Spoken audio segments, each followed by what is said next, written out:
Excel മീഡിയയുടെ face to face എന്ന പ്രോഗ്രാമിലേക്ക് എല്ലാവരെയും സ്വാഗതം ചെയ്യുന്നു. ഇന്ന് സ്റ്റുഡിയോയിൽ നമ്മളോടൊപ്പം ജോയിൻ ചെയ്യുന്നത് pastor Saji Varghese and his wife mini Saji Varghese.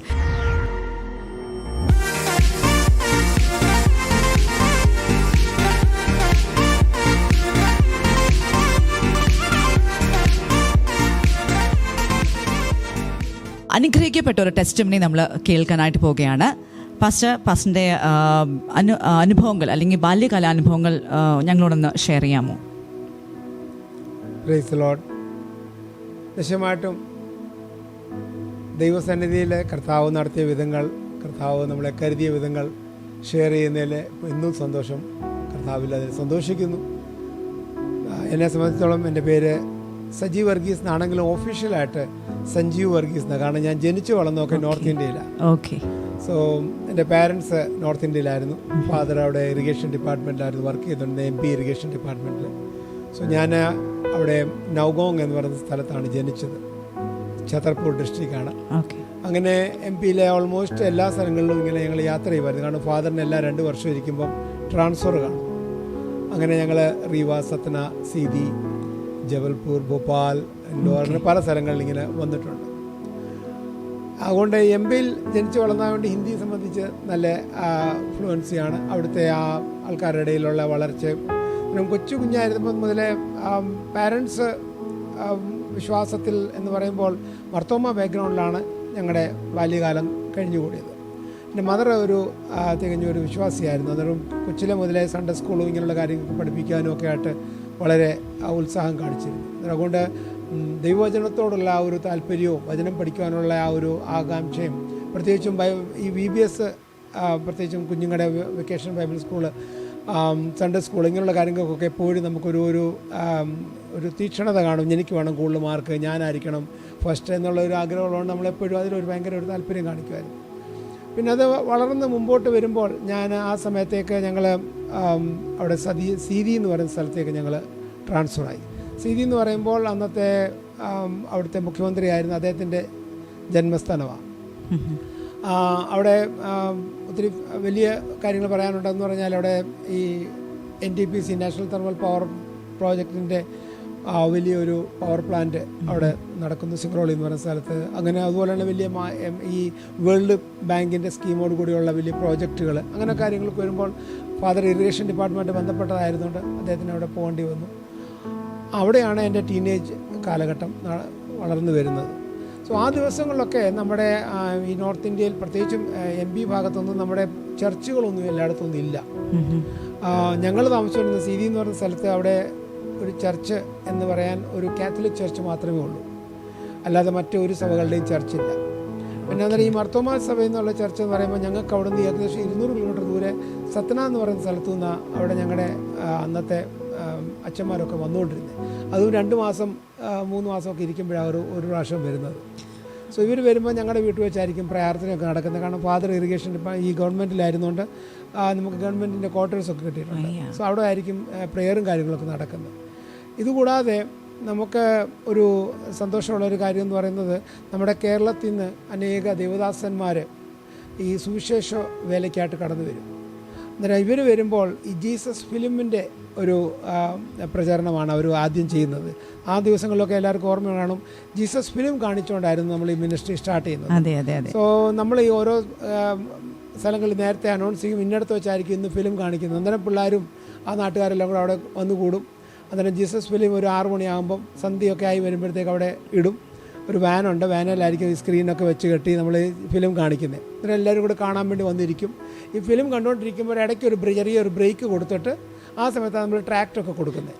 പിന്നെ ചെറിയ സ്നാക്സൊക്കെ കൊടുത്ത് ഇവരോടൊക്കെ സംസാരിക്കുകയും യേശുവിനെ കുറിച്ച് പറയുകയും പിന്നെ ലാസ്റ്റ് ഒരു ആൾട്ടർ കോളുണ്ട്. അങ്ങനെയാണ് ആൾട്ടർ കോളിൽ ആണ് പിന്നെ ചിലരൊക്കെ ദൈവകരങ്ങളിൽ സമർപ്പിക്കപ്പെടും. പക്ഷേ അതിനൊക്കെ ഒത്തിരി പീഡനങ്ങളുള്ള ഒരു കാലഘട്ടമായിരുന്നു. കാരണം ആ സമയത്തൊക്കെ പ്രത്യേകിച്ചും അന്യ സംസ്ഥാനക്കാർ, അന്യ ദൈവങ്ങളെ ആരാധിക്കുന്നവർ, അവരിതിന് എതിരായിട്ടായിരുന്നു, വിശ്വാസത്തിന് എതിരായിരുന്നു. അന്നേരം വിശ്വാസത്തിന് എതിരായിരുന്നപ്പോൾ അങ്ങനെയുള്ള ഒത്തിരി ബുദ്ധിമുട്ടുകൾ അവിടെ നമ്മൾ ഫേസ് ചെയ്യുമായിരുന്നു. പ്രത്യേകിച്ചും ഈ ദേവദാസന്മാർ കടന്നു വരുന്നവർ പലപ്പോഴും അവരുടെ ഈ വാനിനെയൊക്കെ തല്ലി തകർക്കും. ചിലപ്പോൾ ഫിലിം നടത്തിക്കൊണ്ടിരിക്കുമ്പോഴായിരിക്കും ഇവർ ഒന്നിച്ച് കടന്നു വന്ന് പ്രൊജക്ടർ സഹിതം എല്ലാം തല്ലിപ്പൊട്ടിക്കും, ഈ ദേവദാസന്മാരെ ഉപദ്രവിക്കും. അങ്ങനെയൊക്കെ ഒത്തിരി പ്രശ്നങ്ങൾ ആ കാലങ്ങളിൽ ഉണ്ടാകുമായിരുന്നു. ഈ സമയത്താണ് നമ്മളും വളർന്നു വരുന്നത്. അവിടുത്തെ പൊളിറ്റിക്സിനകത്തും സ്പോർട്സിനകത്തും ഒക്കെ വളരെ ഇൻവോൾവ് ആവുകയും ജനറലി അവിടുത്തെ ഒരു കമ്മ്യൂണിറ്റിക്കകത്ത് നമ്മളൊരു ഒരു സ്വാധീനം പുലർത്തുവാൻ ദൈവം സഹായിച്ചു. അങ്ങനെയൊക്കെ ആയിരുന്നപ്പോൾ പലപ്പോഴും ഈ ദൈവവേലയുമായിട്ട് ബന്ധപ്പെട്ട ദൈവദാസന്മാർ കടന്നു വരുമ്പോൾ അവർ നേരത്തെ ലെറ്ററുകൾ അയക്കും, ഞങ്ങൾ ഇത്രാം തീയതി ഇന്ന സമയത്ത് വരുന്നുണ്ട്, ഞങ്ങൾക്കൊരു ചെറിയ ഹെൽപ്പ് വേണമെന്നൊക്കെ. സോ എത്ര നമ്മൾ തിരക്കാമെന്ന് പറഞ്ഞാലും ഇങ്ങനൊരു കാര്യം കാണുമ്പോൾ നമ്മൾ അതിനുവേണ്ടി നമ്മൾ ഒരു നമുക്ക് ഉള്ളിലൊരു പ്രേരണ, ദൈവദാസന്മാരെ സപ്പോർട്ട് ചെയ്യുക, ദൈവവേലയ്ക്ക് വേണ്ടി വേണ്ട സപ്പോർട്ട് ചെയ്യുക. അന്നേരം അങ്ങനെ വരുമ്പോൾ ദൈവകൃപയാൽ ദൈവദാസന്മാർ വരികയും അവർ പോകുന്നിടത്തൊക്കെ അവരുടെ കൂടെ പോവുകയും, പ്രത്യേകിച്ചും ഗ്രാമങ്ങളിലൊക്കെ ഇവർ കടന്നു പോവുകയാണെങ്കിൽ വലിയ പ്രയാസങ്ങളായിരുന്നു. ഗ്രാമങ്ങളിൽ ഇവർ പോവുകയാണെങ്കിൽ ഇവർ വാനല്ല പോകുന്നത്, 4 സൈഡിൽ കൂടെയും ചിലപ്പം വളഞ്ഞ് നിർത്തി ഇവരുടെ വാനൊക്കെ തല്ലിപ്പൊട്ടിക്കുകയും വാൻ കത്തിക്കുന്ന അനുഭവങ്ങളുണ്ടായിട്ടുണ്ട്. പലപ്പോഴും ഈ നമ്മുടെ കാത്തലിക്സിലുള്ള നമ്മുടെ സിസ്റ്റേഴ്സ് ഉണ്ടല്ലോ, അവരെയൊക്കെ ഉപദ്രവിക്കുകയും അവരെയൊക്കെ പീഡിപ്പിക്കുകയും ചെയ്യുന്ന അനേക സംഭവങ്ങൾ അവിടെ നടന്നിട്ടുണ്ട്. അന്നേരം ഇവരിങ്ങനെ പോകുമ്പോൾ അവരുടെ കൂടെ ഞാൻ പോകുന്ന ഒരു സ്വഭാവം ഉണ്ടായിരുന്നു. അന്നേരം നമ്മുടെ കൂടെ നമ്മുടെ ഫ്രണ്ട്സൊക്കെ കാണും. ദൈവകൃപയാൽ അങ്ങനെയുള്ള സാഹചര്യങ്ങളൊക്കെ പോകുന്നത് കാരണം ഇവർക്ക് ഒരിക്കലും ഒരു വേറെ ബുദ്ധിമുട്ടുണ്ടായിട്ടില്ല. അങ്ങനെ ബുദ്ധിമുട്ട് ഫേസ് ചെയ്തിട്ടുണ്ടോ? ഒരു പ്രാവശ്യം ഞങ്ങൾക്ക് ഒരു ഗ്രാമത്തിൽ നിന്ന് ഞങ്ങൾ ഇറങ്ങി വരുന്നു, ഞങ്ങളിങ്ങോട്ട് വരികയാണ്. അന്നേരം ഗ്രാമത്തിൻ്റെ ആ മെയിൻ വഴിയിലോട്ട് ഞങ്ങൾ വന്നപ്പം 4 സൈഡിലും കുറേ വാളും വടിയും പന്തും ഒക്കെ ആയിട്ട് ആൾക്കാർ നിൽക്കുന്നു. അന്നേരം ഡ്രൈവർ കണ്ടിട്ട് പറഞ്ഞു, ഇതാണ്ട് മുമ്പിൽ ആൾക്കാരെല്ലാം നിൽക്കുന്നു, എല്ലാവരും കൂടി ഇന്ന് വലിയ പ്രശ്നമാണെന്നാണ് തോന്നുന്നതെന്ന് പറഞ്ഞു. അന്നേരം എല്ലാവരും കൂടെ പറയുന്നുണ്ട്, വണ്ടി കത്തിക്ക്, ഒന്നിനെ വെറുതെ വിടണ്ട എന്നൊക്കെ പറഞ്ഞ് ഇങ്ങനെ ഒരു സംസാരം നടക്കുന്നുണ്ട്. ഏതായാലും ആ വണ്ടി അടുത്തുകൊണ്ട് നിർത്തി ഞാൻ അവിടെ അകത്തിരുന്ന ദൈവദാസന്മാരോട് നിങ്ങൾ ഇറങ്ങണ്ട, നിങ്ങൾ ഇതിനകത്തിരിക്കുക, ഞാൻ ഇറങ്ങി സംസാരിക്കാമെന്ന് പറഞ്ഞുകൊണ്ട് ഞാൻ ഇറങ്ങി ചെന്ന് കണ്ട്, അയ്യോ ഞങ്ങൾക്ക് മനസ്സിലായില്ല എന്താ. ഞാൻ പറഞ്ഞു, നമ്മുടെ ഗ്രാമത്തിലെ അവരോട് ഞാൻ വന്നതാണ്, നമ്മുടെ കൂടെ നാട്ടിൽ നിന്ന് വന്നവരാണ്. ഒന്നും പറഞ്ഞില്ല. അയ്യോ സോറി ഞങ്ങൾക്ക് മനസ്സിലായില്ല ആളൊന്നും പറഞ്ഞില്ല. അവരൊന്നും പറഞ്ഞില്ല. ഞങ്ങൾ സ്നേഹത്തോടെ പോവുകയും ചെയ്തു. അന്നേരം അവരെല്ലാവരും പറഞ്ഞു, ഇന്ന് അന്ന് തന്നെ ഞാൻ അന്നേരം ഈ കൂട്ടത്തിൽ ഏറ്റവും ചെറുതാ, പ്രായത്തിൽ ഞാൻ ഏറ്റവും ചെറുതാ. എനിക്ക് തോന്നുന്നു അന്ന് എനിക്ക് 16-17 വയസ്സ് ഉള്ളൂ ആ സമയത്തൊക്കെ. ആ ഒരു പ്രായത്തിലാണ് ഞാൻ ഈ പറയുന്നത്. അന്നേരം ഇവരൊക്കെ എന്നെക്കുള്ളൂ, ഞാൻ അങ്കളെ ഒക്കെയാണ് വിളിക്കുന്നത്, ആൻറ്റി എന്നൊക്കെ അവരെ വിളിക്കുന്നത്. അവർ പറഞ്ഞു, മോൻ ഞങ്ങളുടെ ഉള്ളതുകൊണ്ട് ഞങ്ങൾ രക്ഷപ്പെട്ടു എന്നൊക്കെ പറയും. പക്ഷേ എനിക്കതറിയത്തില്ല അത് പക്ഷേ ദൈവം നമ്മളെ ഉപയോഗിച്ച ഒരു വഴി എന്ന് ഞാൻ മാത്രമേ പറയുന്നുള്ളൂ. സോ അങ്ങനെ ഒരു അനുഗ്രഹമായിരുന്നു. അതിന് ശേഷം ദൈവകൃപയാൽ ഒരു പ്രാവശ്യം പോലും ഞാനുള്ള സമയത്ത് അല്ലെങ്കിൽ ഞാൻ പോയ ഒരിടത്ത് ഒരു ദൈവദാസനെ ഉപദ്രവിക്കുകയോ അവർക്കൊരു പ്രയാസം ഉണ്ടാവുകയോ ചെയ്തിട്ടില്ല. എന്നെ സംബന്ധിച്ചിടത്തോളം ചെറിയ ഇങ്ങനെ മോശമായ ലാംഗ്വേജ് ഉപയോഗിച്ചെന്നോ അല്ലെങ്കിൽ നമ്മളെ എന്തെങ്കിലും ചെയ്യുമെന്നൊക്കെ പറഞ്ഞതല്ലാതെ അങ്ങനെ ഒരു പീഡനം ഉണ്ടായിട്ടില്ല. ചിലപ്പം പറയും, ഞാൻ നിന്നെ അങ്ങനെ ചെയ്യും ഇങ്ങനെ ചെയ്യും എന്നൊക്കെ പറഞ്ഞ് ഓരോരുത്തരും നമ്മളെ ഭയപ്പെടുത്താൻ ശ്രമിക്കും. നീ ഇവിടുന്ന് പോകത്തില്ല, നിന്റെ തല ഞങ്ങൾ വെട്ടും, അങ്ങനൊക്കെ ഓരോരുത്തർ പറയും. ഓക്കെ, നിന്റെ ഇഷ്ടം പോലെ നീ ചെയ്യുക എന്ന് പറയും. എന്നല്ലാതെ അവർ നമ്മളെ എന്നെ പേഴ്സണലി അങ്ങനെ ഹേർട്ട് ചെയ്തിട്ടില്ല. അതായിരുന്നു നമ്മുടെ ബേസിക് ആയിട്ടുള്ള ഒരു സ്റ്റെപ്പ്. അവിടുന്ന് ആ വിശ്വാസം. അന്നേരം ഈ ഓൾട്ടർ കോൾ വിളിക്കുമ്പോൾ നമുക്ക് മറ്റുള്ളവരെക്കാളും മുമ്പിൽ നമ്മളായിരിക്കും ചാടി കണ്ടിരിക്കുന്നത്. കാരണം ആ ഒരു തീക്ഷ്ണതയുണ്ടല്ലോ അത് നമ്മുടെ ഉള്ളിൽ കടന്ന് ഇങ്ങനെ പ്രവർത്തിച്ചുകൊണ്ടിരുന്നു. അത് മുമ്പോട്ട് കടന്നു വരുമ്പോഴാണ് ഞാൻ അവിടുന്ന് എൻ്റെ ഗ്രാജുവേഷനോട് സംബന്ധിച്ച് സ്റ്റഡീസുമായിട്ട് ബന്ധപ്പെട്ട് ഞാൻ ബോംബെയുമായിട്ട് കണക്റ്റ് ആകുന്നത്. നാഗ്പൂർ വരുന്നു, ബോംബെ വരുന്നു. ബോംബെയിൽ നല്ലൊരു സമയം സ്പെൻഡ് ചെയ്യുന്നു. അന്നേരം അവിടെ വന്നു കഴിഞ്ഞപ്പോൾ ഇതുപോലെ അനേക ദൈവദാസന്മാരുടെ കൂട്ടായ്മകളിൽ പോകുവാനും അവരോട് ചേർന്ന് പോകുവാനും പല കാര്യങ്ങൾക്കകത്ത് പ്രത്യേകിച്ചും ആത്മീയ കാര്യങ്ങൾക്കകത്തൊക്കെ സഹകരിക്കാനും എങ്കിൽ തന്നെയും നമ്മൾ ഈ ഒരു ടീനേജ് പ്രായം കഴിഞ്ഞ് നമ്മൾ മുമ്പോട്ട് വരുമ്പോൾ പ്രത്യേകിച്ചും ബോംബെ പോലുള്ള പട്ടണത്തിൽ നമ്മൾ ജീവിക്കുമ്പോൾ പല സാഹചര്യങ്ങളിൽ കൂടെ നമ്മൾ കടന്നു പോകുന്നത്. ഒരു ഭാഗം നമ്മളെ എത്ര മാക്സിമം നമ്മളെ തന്നെ കൺട്രോൾ ചെയ്ത് കൊണ്ടുപോകാൻ ശ്രമിച്ചാലും മറ്റു ഭാഗത്ത് ലോകത്തിൻ്റെതായ പല പ്രശ്നങ്ങൾ, ബുദ്ധിമുട്ടുകൾ, ചിലപ്പോൾ എത്ര പ്രതികരിക്കേണ്ടെന്ന് കരുതിയാലും നമ്മുടെ മുമ്പിൽ ഉണ്ടാകുന്ന ഒരു സാഹചര്യം കാണുമ്പോൾ അറിയാതെ അങ്ങ് പ്രതികരിച്ചു പോകും. അന്നേരം നമുക്കൊരു വിഷമം ഉണ്ടാവുകയോ ഞാൻ അങ്ങനെ ചെയ്യരുതായിരുന്നു. ചിലപ്പോൾ നമ്മളോട് ആരെങ്കിലും ഒരു നമുക്ക് ചിലപ്പോൾ ശരിക്കും പറഞ്ഞാൽ എനിക്കുണ്ടായ പ്രശ്നങ്ങളൊക്കെ എന്ന് പറഞ്ഞാൽ ഞാനുമായിട്ടുള്ള പ്രശ്നമല്ലായിരിക്കും, ഞാനുമായിട്ട് ബന്ധപ്പെട്ട ഒരു വ്യക്തിയുമായിട്ടുള്ള പ്രശ്നമായിരിക്കും. ചിലപ്പോൾ ആ വ്യക്തിയുടെ കുടുംബത്തിലുള്ള ഒരാൾക്കൊരു പ്രശ്നം ഉണ്ടായി ഓരോ വ്യക്തി കാരണം, അല്ലെങ്കിൽ ആ വ്യക്തിയുടെ ഫാമിലിയിൽ ഒരാൾ ഹേർട്ട് ചെയ്തു, അല്ലെങ്കിൽ ആ ഫാമിലിയിലുള്ള ഒരാൾ എന്തെങ്കിലും പറഞ്ഞ് ത്രെറ്റ് ചെയ്തു. ഇതൊക്കെ കേൾക്കുമ്പോൾ നമുക്ക് സഹിക്കത്തില്ല. അന്നേരം നമ്മൾ കയറി അങ്ങ് ചാടി ഇടപെടും. ഇടപെടുമ്പോൾ പിന്നെ അത് പിന്നെ പ്രശ്നത്തിലേക്ക് കാണിക്കും, ചിലപ്പോൾ അത് വേറൊരു ലെവലിലേക്ക് പോകും, ചിലപ്പോൾ അത് ഡീൽ ചെയ്യാൻ വേണ്ടി വേറൊരു കാര്യമായിരിക്കും. അങ്ങനെയൊക്കെ വരും. പിന്നെ നമുക്ക് വിഷമം തോന്നും, അങ്ങനെ ചെയ്യരുതായിരുന്നു, അത് കൂടിപ്പോയി, അല്ലെങ്കിൽ അങ്ങനെ പാടില്ലായിരുന്നു ഓർക്കും. പക്ഷേ അപ്പോഴത്തേക്ക് കാര്യങ്ങൾ ഒത്തിരി അന്നേരം അങ്ങനെ വന്നപ്പം നമുക്കൊരാഗ്രഹം വന്നു, ഇവിടെ നിന്ന് മാറിയാലോ. ബോംബെയിലെ ഈ ഒരു സാഹചര്യത്തിൽ ഇങ്ങനെ പോയി കഴിഞ്ഞാൽ ഒരു ദിവസം നമ്മൾ വലിയൊരു പ്രശ്നത്തിൽ പോയി ചാടും. കാരണം എന്നും ഇതുപോലെ വഴക്ക്, ബഹളം, ഓരോരോ കാര്യങ്ങൾ, എന്നും ഓരോ ഇഷ്യൂസ്. അന്നൊക്കെ എന്ന് പറഞ്ഞാൽ നിങ്ങൾക്കറിയാം, അന്ന് പ്രത്യേകിച്ചും ഈ ബോംബെ കലാപങ്ങളൊക്കെ നടക്കുന്നതിന് മുമ്പിലത്തെ സംഭവം ഞാനീ പറയുന്നത്. സോ ആ സമയങ്ങളൊക്കെ അവിടെ പല ഗ്രൂപ്പുകളുടെ പേരും കാര്യങ്ങളൊന്നും പറയുന്നില്ല. പക്ഷെ അങ്ങനെ ഓരോ ഗ്രൂപ്പുകളുണ്ട്, അവരുടെ ഗ്രൂപ്പുകളുടെ കൺട്രോൾ പോകുന്നു, അവരുടെ കെയർ ഓഫിൽ ഓരോ ഏരിയ വൈസാണ് അന്നൊക്കെ കാര്യങ്ങൾ പോകുന്നത്. ഇന്ന ഏരിയ ഇന്ന ആളുടേത്, ഇന്ന ഏരിയ ഇന്ന ആളുടേത്, അങ്ങനെയൊക്കെ ഉള്ള ഒരു കാലഘട്ടമാണ്. സോ ആ സമയത്തൊക്കെ നമുക്ക് ഇതിനകത്ത് ഒത്തിരി നമുക്ക് ഇല്ലെങ്കിൽ തന്നെ നമ്മൾ അൺവാണ്ടഡ് ആയിട്ടുള്ള ഇഷ്യൂസ് ഉണ്ടായി വരുന്നു. സോ അങ്ങനെ വന്നപ്പോൾ ഞങ്ങൾ ഒരു പ്രാർത്ഥന ഉണ്ടായിരുന്നു, കർത്താവേ ഇതിൽ നിന്നൊരു. ഇന്നലെ ഒരാൾ പറഞ്ഞു, ഏറ്റവും ബെസ്റ്റ് വേ സൗദി അറേബ്യയിലേക്ക് പോവുക.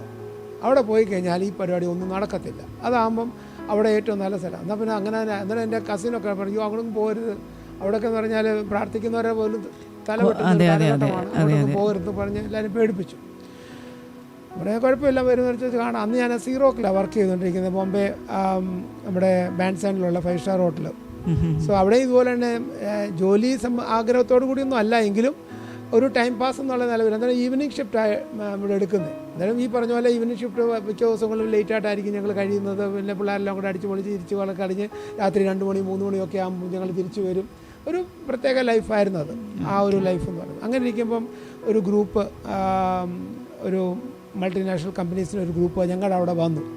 അവിടെ വന്നിങ്ങനെ അവർ റിക്രൂട്ട്മെൻറ്റൊക്കെ നടത്തുമെന്ന് അറിഞ്ഞപ്പോൾ ഞാനിങ്ങനെ ചുമ്മാ അവരോട് തമാശന് ചോദിച്ചു, ഞാനോട് വരട്ടെ എന്ന് ചോദിച്ചു. ഓ യു ആർ മോസ്റ്റ് വെൽക്കം, എന്തുകൊണ്ട് വരുന്നില്ല, ഞങ്ങളുടെ ചെറിയൊരു ഗ്രൂപ്പിന് ഞങ്ങൾ ഇപ്പോൾ എടുത്തുകൊണ്ടിരിക്കുക, നീ വരുന്നെങ്കിൽ പറ, ഞാനിപ്പം തന്നെ വിസ എല്ലാം അറേഞ്ച് ചെയ്യാമെന്നൊക്കെ പറഞ്ഞുകൊണ്ട് അദ്ദേഹം പറഞ്ഞു. ഒരു ഡോക്ടർ ആയിരുന്നു എൻ്റെ കൺസൾട്ടൻ്റായിട്ട് വന്നത്. അങ്ങനെ ആ ഒരു 50 മെമ്പേഴ്സിൻ്റെ ഗ്രൂപ്പിനകത്ത് എന്നെയും ഇൻവോൾവ് ചെയ്തു. അങ്ങനെ ഞാൻ, പക്ഷേ ആ കൂട്ടത്തിൽ ഏറ്റവും യങ്കസ്റ്റ് ആയിട്ടുള്ള ഞാനായിരുന്നു. എക്സ്പീരിയൻസ് ഒന്നും ഇല്ലാത്ത ആൾ ഞാൻ, ഏറ്റവും യങ്ങായിട്ട് പേഴ്സൺ ഞാൻ, ശരിക്കും പറഞ്ഞാൽ ഒരു യോഗ്യത ഇല്ലാത്ത ഞാൻ. പക്ഷേ ആ കൂട്ടത്തിൽ എല്ലാവരും ഗൾഫ് റിട്ടേൺ ആയിട്ടുള്ള ആൾക്കാർ വെളിയിൽ നിന്ന് വന്നവർ, അനേകർ വല്ല ക്വാളിഫിക്കേഷൻ ഉള്ളവരെല്ലാം. പക്ഷേ അവർ പറഞ്ഞു, നിങ്ങളവിടെ ഇത് വലിയൊരു സ്ഥാപനമാണ്, അവിടെ വന്ന് നിങ്ങളുടെ കഴിവ് പോലെ ഇരിക്കും ഓരോ പൊസിഷൻ, താല്പര്യമുണ്ടെങ്കിൽ വരാൻ പറഞ്ഞു. ഞാൻ പറഞ്ഞു, ഒരു കാര്യം കണ്ടീഷനുണ്ട്, ബൈബിള് അതുപോലെ തന്നെ സ്പിരിച്വൽ ആയിട്ടുള്ള ലിറ്ററേച്ചർ ഒന്നും കൊണ്ടുപോയേക്കരുത്, കാരണം അത് കൊണ്ടുപോയി കഴിഞ്ഞാൽ കുഴപ്പമാകും, പിടിക്കും. ഞാൻ പറയാം, അതില്ലാതുള്ള പരിപാടിയില്ല, അതുകൊണ്ടേ ഞാൻ പോത്തുള്ളൂ. ഇനി എന്ത് വന്നാലും നില പോയാലും ഞാനത് കൊണ്ടുപോകും. അന്നേരം അവർ പറഞ്ഞു അത് പ്രശ്നമാകും. ഞാൻ പറഞ്ഞു ഓക്കെ ലെറ്റ്സ് സീ. ഞാൻ സത്യം പറഞ്ഞാൽ ഒരു ബൈബിൾ പോലും കൊണ്ടുപോകരുതെന്ന് പറഞ്ഞിടത്ത് ഞാൻ 4 ബൈബിൾ കൊണ്ടുപോയി. ഞാൻ എന്ത് ചെയ്തു, എൻ്റെ കൂടെ എൻ്റെ വേറെ ഒത്തിരി ബുക്സ് ഉണ്ട്, മാനേജ്മെൻറ്റ് ബുക്സ്, അങ്ങനെ ഒത്തിരി ബുക്സ് ഉണ്ട്. എന്നിട്ട് ഇതിൻ്റെ ഇടയ്ക്ക് ഇത് കൂടെ കയറ്റി വെച്ചു. എന്നിട്ട് ഇത് മനസ്സിലാകാതിരിക്കാൻ വേണ്ടി ഇതിൻ്റെ കവർ ഞാൻ മാറ്റിയിട്ട് വേറെ കടലാസിട്ട് പൊതിഞ്ഞു വെച്ചു. മലയാളമുണ്ട്, ഇംഗ്ലീഷുണ്ട്, ഹിന്ദിയുണ്ട്. ഹിന്ദി എൻ്റെ ഫസ്റ്റ് ലാംഗ്വേജ് ആയിരുന്നു. ഇൻഫാക്ട് അതുകൊണ്ട് ഹിന്ദി 2 എണ്ണം ഉണ്ട്, ബാക്കി മലയാളവും ഇംഗ്ലീഷും ഓരോന്നെടുത്തു. അങ്ങനെ 4 ബൈബിളും കൊണ്ട് ഞാൻ പോയി. കസ്റ്റംസിൽ ചെന്നപ്പോൾ സൂക്ഷ്മം ഇവർക്ക് മനസ്സിലായി ബൈബിൾ ഏതാണെന്ന്. ബാക്കി എല്ലാം ഇവർക്ക് മനസ്സിലായില്ലെങ്കിൽ ഇവർക്ക് ഇത് കറക്റ്റായിട്ട് മനസ്സിലായി. ഇവരെൻ്റെ ഈ 3 ബൈബിൾ എടുത്ത് ആ ഗാർബേജ് ബോക്സിൻ്റെ മണ്ടേ എടുത്ത് വെച്ചു. എന്നിട്ട് എന്നെ ഭയങ്കരമായിട്ട് ഒരു ചോദ്യം ചെയ്തു, നീ ഇത്രയും ബൈബിൾ കൊണ്ട് എന്തിനാണ് ഇവിടെ വന്നേ, നീ ഇവിടെ കൺവെർഷന് വേണ്ടി വന്നാണോ, ഓ നീ വന്നേക്കുന്നതിൻ്റെ ഉദ്ദേശം എന്താണ്? അതായത് ഇവർക്ക് എന്നോട് ഭയങ്കര ദേഷ്യം വന്ന് ഇവരെൻ്റെ ബാഗിൻ്റെ സോളെല്ലാം കട്ട് ചെയ്ത് അതിനടിയിൽ വല്ലതും ഉണ്ടോ എന്നൊക്കെ പറഞ്ഞുകൊണ്ട് ഇവർ ഭയങ്കരമായിട്ട് എന്നെ. പക്ഷേ ഒരു ബൈബിൾ ഇവർക്ക് പിടി കിട്ടിയില്ല. ഒരെണ്ണം ഇന്ത്യയുടേത് വേറൊരു ടൈപ്പിലെ കവറും ആയിരുന്നു, അതിൻ്റെ ഷേപ്പ് വേറെ ആയിരുന്നു, അത് ഇച്ചിരി വീതി കൂടിയതായിരുന്നു. എന്നാൽ അവർക്ക് മനസ്സിലായില്ല ഇത് ബൈബിളാണ്. അത് മാത്രം രക്ഷപ്പെട്ടു. ബാക്കി 3 ബൈബിൾ വരം കെടുത്തു. വളരെ വിഷമം തോന്നി.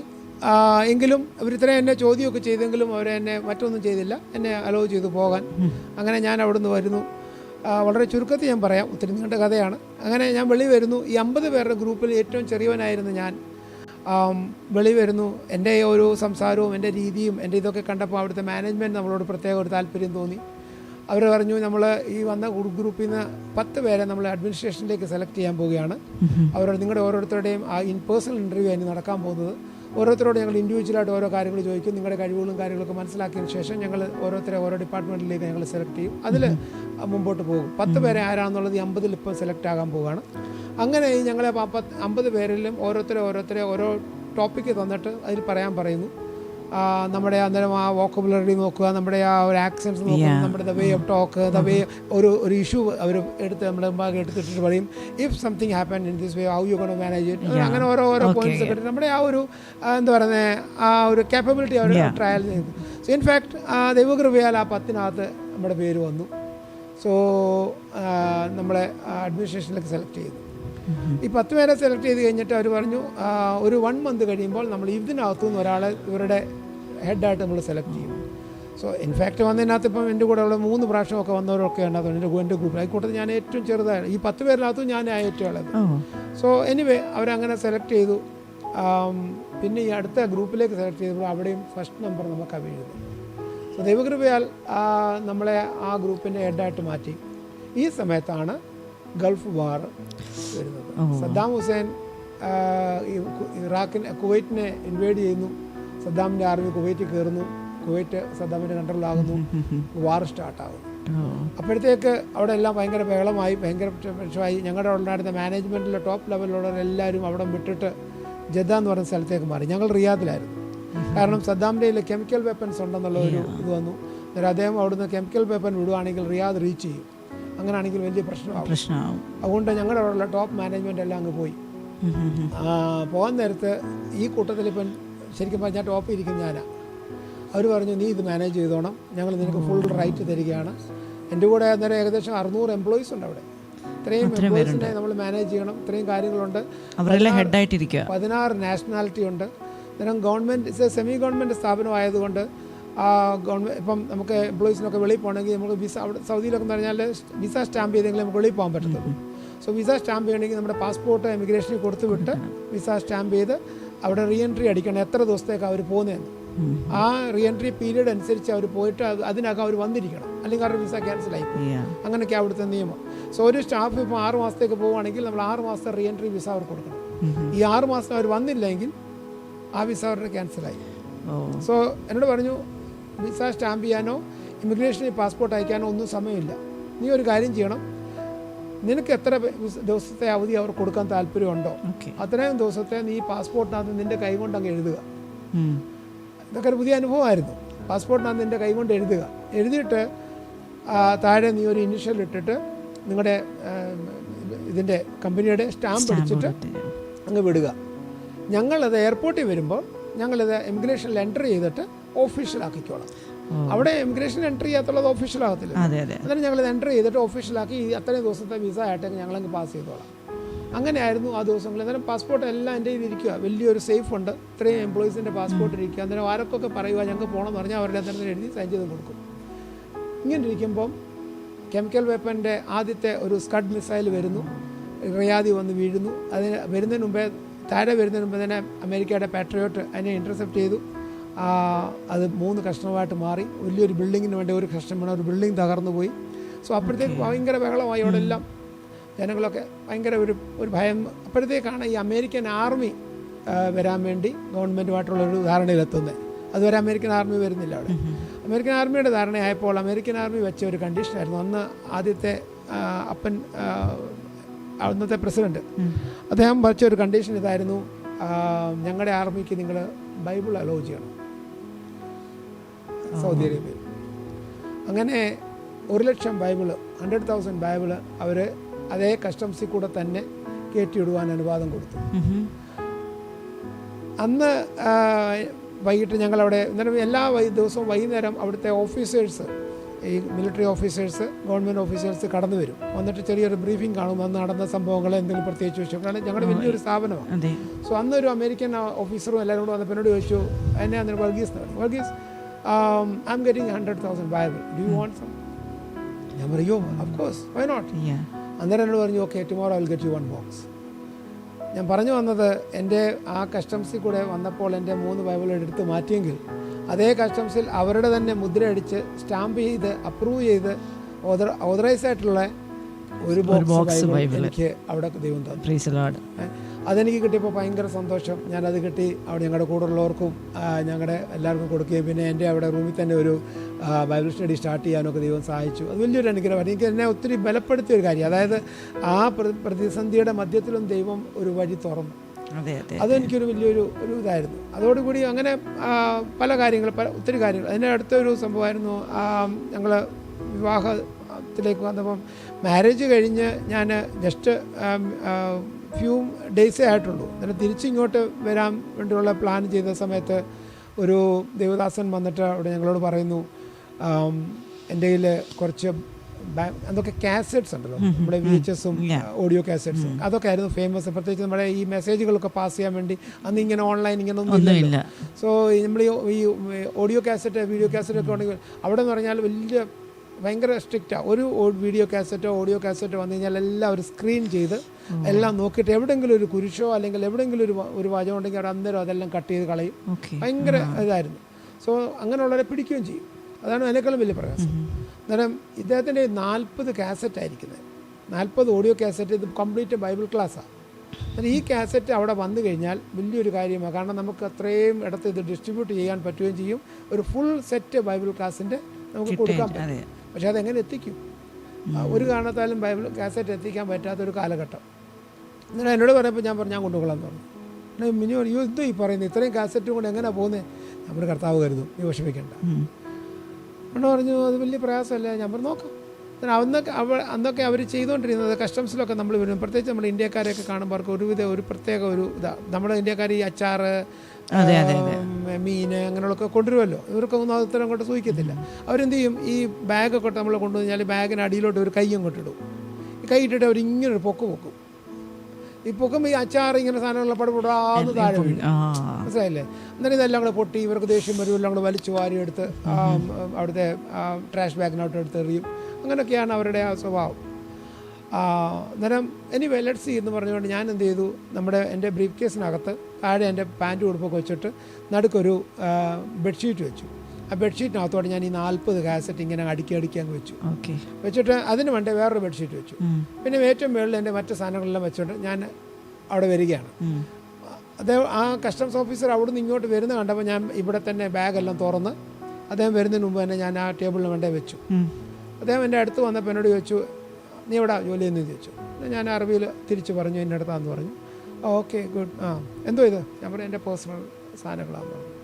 ഓക്കെ ഗുഡ് എന്നും പറഞ്ഞുകൊണ്ട് ഇയാളെ ഈ കൈ ഇങ്ങനെ അടിയിലോട്ട് ഇട്ടിട്ട് ഇനിയിപ്പോൾ കൈ ഇട്ടിട്ട് ഇങ്ങനെ പൊക്കുമ്പം ഒരു ലെവൽ കഴിയുമ്പം പടപടാന്ന് കാസറ്റെല്ലാം താഴെ വീഴും. ഞാൻ അന്നേരം അന്യഭാഷയിൽ ഇങ്ങനെ സ്തോത്രം ചെയ്തുകൊണ്ടിരുന്നു. എനിക്ക് വേറെ ഒന്നും പറയാനില്ല. കർത്താവ് അറിയാതൊന്നും അല്ലല്ലോ. വരുന്നതെന്ന് വെച്ച് കാണുക. അയാൾ എൻ്റെ മുഖത്തോടെ എന്നെ നോക്കുന്നുണ്ട്. ഞാനിങ്ങനെ പുഞ്ചിരിച്ചുകൊണ്ട് തന്നെ ഇങ്ങനെ ഇരുന്നോണ്ട് ഇങ്ങനെ നിൽക്കുക. അയാൾ എൻ്റെ മുഖത്തോട് നോക്കുന്നു. ഇങ്ങനെ കൈ ഇട്ടു, ഇത്രയും പൊക്കി കഴിഞ്ഞിട്ട് എന്നോട് പറയാം, you are A good man, it's okay എന്നും പറഞ്ഞിട്ട് ആ കൈ അയാൾ പുറകോട്ടൊക്കെ മാറ്റി. അത്രയും പൊക്കിയ കൈ അയാൾ പുറകോട്ട് മാറ്റി പറഞ്ഞു, നോ യു ക്യാൻ ഗോ. ഞാൻ ദൈവത്തിന് സ്തോത്രം പറഞ്ഞ് വെളിയിൽ വന്നു. ഒരു തടസ്സവും ഇല്ലാതെ കാസറ്റുകൾ വെളിയിൽ വന്നു. അത് വലിയൊരു ടെസ്റ്റിമണിയാണ്. അത് അങ്ങനെ ദൈവത്തിൻ്റെ കൃപയാൽ. അങ്ങനെ ഒത്തിരി പറയാനാണെങ്കിൽ ഇന്നും കൊണ്ട് തീരത്തില്ല. ആൻറ്റിയുടെ ബാല്യകാല അനുഭവങ്ങൾ പ്ലസ് ആൻറ്റി എങ്ങനെ വിശ്വാസത്തിൽ വന്നാലും കർത്താവിനെ അറിഞ്ഞ ആ കാര്യങ്ങൾ ഞങ്ങളോടൊപ്പം ഒന്ന് ഷെയർ ചെയ്യാമോ? പറയാം. ഞാൻ കൊടുമണ്ണം എന്നുള്ള പത്തനംതിട്ട ഡിസ്ട്രിക്റ്റിലെ ഒരു സ്ഥലത്താണ് വളർന്നത്. ആസാമിലാണ് ഞാൻ ജനിച്ചു വളർന്നത്. കാരണം എൻ്റെ ഫാദർ മിലിറ്ററിയിലായിരുന്നു ജോലി ചെയ്യുന്നത്. അത് ചെറുപ്പത്തിൽ തന്നെ ഞങ്ങൾ കൊടുമണ്ണിലോട്ട് വന്നു. അപ്പം ഞാനും എൻ്റെ സിസ്റ്ററും എൻ്റെ ഇളയത എൻ്റെ അമ്മയും ഞങ്ങളൊരു ഓർത്തഡോക്സ് സമുദായത്തിലാണ് ജനിച്ചു വളർന്നത്. ഞങ്ങളൊരു പള്ളി ഭക്തരായിരുന്നു. എന്നും ഞങ്ങൾക്ക് സന്ധ്യപ്രാർത്ഥനയുണ്ട്. സന്ധ്യപ്രാർത്ഥന എന്ന് പറയുമ്പോൾ ഞങ്ങളുടെ ആചാരം അനുസരിച്ച് അന്ന് വിളക്ക് കത്തിച്ച് വിളക്കിൽ എണ്ണയൊക്കെ ഒഴിച്ച് തിരി കത്തിച്ച് പ്രാർത്ഥിക്കും. സന്ധ്യയ്ക്ക് പ്രാർത്ഥനയുണ്ട്. പിന്നെ നമ്മൾ ഫുഡൊക്കെ കഴിക്കുന്നതിന് മുമ്പ് സങ്കീർത്തനം, ഓൾഡ് ടെസ്റ്റ്മെൻറ്റ്, ന്യൂ ടെസ്റ്റ്മെൻറ്റ്, അങ്ങനെ 3 ചാപ്റ്ററും ബൈബിൾ വായിച്ച് നമുക്ക് കുറേ പ്രാർത്ഥന ബുക്കുകളുണ്ട്. അങ്ങനെയായിരുന്നു. ഏർലി മോർണിംഗ് ആണെങ്കിലും 5 o'clock എല്ലാവരും ഞങ്ങൾ 3 പേരും. അത് ഒരു സമയം വരെ എനിക്ക് തോന്നുന്നു എൻ്റെ 9th സ്റ്റാൻഡേർഡ് വരെ ഞങ്ങളുടെ അപ്പച്ചനുണ്ടായിരുന്നു. അപ്പോൾ അപ്പച്ചൻ ഞങ്ങളുടെയൊക്കെ കൂട്ടിന് രാത്രിയിൽ വരും, കിടക്കും. അപ്പം പുള്ളി എല്ലാ യാമപ്രാർത്ഥന, എൻ്റെ ദൈവമേ ഹല്ലേലൂയ എന്ന് പറഞ്ഞുകൊണ്ട് ഇങ്ങനെ നെഞ്ചത്തടിച്ച് പ്രാർത്ഥിക്കും. അതായിരുന്നു ഞങ്ങൾ ഹല്ലേലൂയ അന്ന് കേട്ടിട്ടിരിക്കുന്നത്. അല്ലാതെ ഞങ്ങൾ ആ സമയത്തൊന്നും ഹല്ലേലൂയ ഒന്നും കേട്ടിട്ടില്ല. പക്ഷെ ആ സമുദായത്തിൻ്റെ വിശ്വാസം അനുസരിച്ച് ഞാൻ പൂർണ്ണമായിട്ടും ഒരു ഭക്തിയായിരുന്നു. എപ്പോഴൊക്കെ ചർച്ചുണ്ടോ അവിടെ ഞാൻ പോകും. സൺഡേ സ്കൂളിൽ ഞാൻ അന്നൊക്കെ ഞങ്ങളുടെ സമയത്ത് 10th വരെ പഠിക്കാറേ ഉള്ളൂ. 10th വരെ എല്ലാ കുട്ടികളും പോകാറില്ല. പക്ഷേ ഞാൻ 10th അവിടെ പാസ്സായതാണ്, തുമ്പമൺ ഭദ്രാസനത്തിൽ 10th. അത് കഴിഞ്ഞിട്ട് ബാല്യകാലത്തെ പറ്റി പറയുകയാണെങ്കിൽ എനിക്ക് ഓർമ്മയായിട്ടുള്ളത്, ഞാൻ പത്തനംതിട്ട കാതോലിക് കോളേജിലാണ് പഠിച്ചത്. അവിടെ യൗസേബിയോസ് തിരുമേനി ഞാൻ 11th സ്റ്റാൻഡേർഡിൽ പഠിക്കുന്ന സമയത്ത് ഒരു പ്രസംഗം, കുട്ടികൾക്ക് വേണ്ടി ഒരു പ്രസംഗം ചെയ്തിരുന്നു. അപ്പോൾ അതിന് ഞാൻ അറ്റൻഡ് ചെയ്തപ്പോൾ യൗവനത്തിൽ നിൻ്റെ സൃഷ്ടാവിനെ ഓർത്തുകൊള്ളുക, അങ്ങനെയൊരു വചനം. ഞാൻ ആക്ച്വലി അന്ന് വരെ 5 പ്രാവശ്യം വചനം വായിച്ചു കഴിഞ്ഞ ആളാണ്, ബൈബിൾ മൊത്തം വായിച്ചതാണ്. ഞാൻ ശരിക്കും ആ വിശ്വാസത്തിൻ്റെ അടിസ്ഥാനത്തിൽ കുറേ കാണാൻ പഠിക്കുകയും ബൈബിൾ വായിക്കുകയും ആ പള്ളികൾ അവരുടെ അതനുസരിച്ചിട്ടുള്ള എല്ലാ കാര്യങ്ങളും 3 നോയമ്പ് 5 നോയമ്പ് 3 നോയമ്പുണ്ട്, 7 ഉണ്ട്, 15, 25, 50 എല്ലാ കാര്യങ്ങളും ഞാനൊരു 5ാം ക്ലാസ് തൊട്ടേ ചെയ്യുമായിരുന്നു. പക്ഷേ ഈ തിരുമേനിയുടെ ഈ പ്രസംഗം എന്ന് പറയുന്നത് എനിക്കൊരു വല്ലാത്ത ഒരു, അന്ന് എല്ലാ വചനം വായിക്കുമെങ്കിലും ഈ ഒരു വാക്ക്, അതുകൊണ്ടാണ് വർഷങ്ങൾക്ക് ശേഷവും ഞാൻ ഇന്നത് ആ തിരുമേനിയുടെ പേര് സഹിതം ഓർത്തിരിക്കുന്നത്. കാരണം ആ വചനത്തിൽ എനിക്ക് എന്തോ ഒരു, കാരണം ഞാൻ യൗവനമാണ്, അപ്പോൾ എനിക്ക് ഓർക്കേണ്ടതായിട്ടുള്ളത് യൗവനത്തിൽ എൻ്റെ സൃഷ്ടാവിനെ ഓർക്കുക എന്നുള്ള ഒരു വചനം. അന്ന് അതെനിക്കൊരു വല്ലാത്ത ഒരു ഇതാണ്. എനിക്കൊരു കടമയുണ്ട്, എന്നെ സൃഷ്ടിച്ചവനായ കർത്താവിനെ ഞാൻ ഓർക്കണം. അപ്പോൾ എനിക്ക് കർത്താവിനെ കാണണമെന്നൊരു ആഗ്രഹം ഉണ്ടായി ഈ വചനത്തോടനുബന്ധിച്ച്. ഇപ്പം സൃഷ്ടാവിനെ ഓർക്കണമെങ്കിൽ സൃഷ്ടാവിനെ കാണണ്ടേ? കാണാതെ എങ്ങനെയാണ് സൃഷ്ടാവിനെ ഓർക്കുന്നത്? ഈ സൃഷ്ടാവ് ആരാണെന്ന് അറിയണ്ടേ? അപ്പോൾ അങ്ങനെ ഒരു ചെറുപ്രായത്തിൽ തന്നെ ഒരു ആഗ്രഹം എൻ്റെ മനസ്സിലുണ്ടായിരുന്നു. അപ്പം ഞാൻ പല പ്രാവശ്യം ഞാൻ രേഖയായിട്ട് ഇരുന്നിട്ട്, കർത്താവ് എനിക്ക് നിന്നെ ഒന്ന് കാണണം, എനിക്കൊന്ന് കാണണം, അങ്ങനെ ഞാൻ പ്രാർത്ഥിക്കാറുണ്ടായിരുന്നു. പ്രാർത്ഥിക്കാന്ന് പറഞ്ഞാൽ അന്ന് പ്രാർത്ഥന ഞങ്ങൾക്ക് ബുക്കാണ്. പ്രാർത്ഥന എന്ന് പറഞ്ഞാൽ എനിക്കന്ന് അറിയില്ല. ഈ ബുക്ക് വായിക്കുന്ന പ്രാർത്ഥനയെന്ന് മാത്രമേ അറിയത്തുള്ളൂ, അല്ലാതെ ഇവൻ കർത്താവായ യേശു ക്രിസ്തു വീണ്ടും വരുമെന്ന് പോലും അറിയില്ല. 5 പ്രാവശ്യം വായിച്ചിട്ടുണ്ടെങ്കിലും നമ്മളങ്ങ് വായിക്കാനൊക്കെ വേണ്ടി പോകുന്നുള്ളൂ, അല്ല കാണാതെ പഠിക്കുന്നു. പക്ഷെ ഗ്രഹിക്കുന്നില്ല, നമ്മുടെ ആത്മാവിൽ അത് ഗ്രഹിക്കാത്തിടത്തോളം കാലം അതിൻ്റെ യഥാർത്ഥ അർത്ഥം എനിക്ക് മനസ്സിലായിട്ടുണ്ടായിരുന്നില്ല. എങ്കിലും എനിക്ക് ഈ കർത്താവിനെ ഒന്ന് കാണണമെന്ന് ആഗ്രഹിച്ച് പല നാളുകളും ഞാൻ പ്രാർത്ഥിച്ചിട്ടുണ്ട്. ആ സമയത്തും ദൈവം നടത്തി, എന്നെ ഒരുപാട് നടത്തി.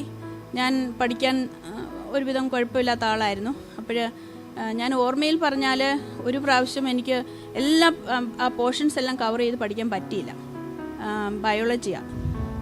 ആ സമയത്ത് ഞാനിങ്ങനെ വീണ്ടും കർത്താവ് എന്നെ സഹായിക്കണം, അതൊക്കെ പ്രാർത്ഥനയാണെന്ന് എനിക്ക് അറിയത്തില്ല. എങ്കിൽ പോലും ഞാൻ ഇങ്ങനെ കണ്ടിന്യൂസ് ഇങ്ങനെ പറഞ്ഞുകൊണ്ടേയിരുന്നു. അപ്പോൾ ഞാൻ അന്ന് എക്സാമിന് ചെന്നപ്പോൾ ഞാൻ പഠിച്ചത് മാത്രമേ ഉള്ളൂ. എനിക്കത് ഭയങ്കര ഒരു അത്ഭുതമായിപ്പോയി. എനിക്കന്ന് 100% മാർക്കും കിട്ടി. ഇൻഫാക്ട് ഞാൻ അതൊരു 25% പോലും ഞാൻ കവർ ചെയ്തിട്ടുള്ള ഒരു ബുക്കായിരുന്നില്ല അന്നത്തെ ബയോളജി. അപ്പോഴെനിക്ക് അന്ന് മനസ്സിലായി, അയ്യോ ദൈവം എൻ്റെ പ്രാർത്ഥന കേട്ടിട്ടാണ്. അത് ഞാൻ പറയുന്നത് പ്രാർത്ഥനയാണെന്ന് എനിക്കറിയില്ല. എന്നെ സഹായിക്കണേ എന്നാണ് പറയുന്നത്. പക്ഷെ എൻ്റെ വിചാരം പ്രാർത്ഥന എന്ന് പറയുന്നത് ഈ ബുക്കിൽ എഴുതിയിരിക്കുന്നതെല്ലാം എന്നെ രക്ഷിക്കണമേ എന്ന് മധ്യസ്ഥന്മാരോട് പറയുന്നതാണ് പ്രാർത്ഥന എന്ന് മാത്രമാണ് ഞാൻ ചിന്തിച്ചത്. പക്ഷെ അന്ന് എനിക്ക് അങ്ങനെ പല അനുഭവങ്ങളിൽ കൂടിയാണ് ദൈവം എന്നെ നടത്തിയത്.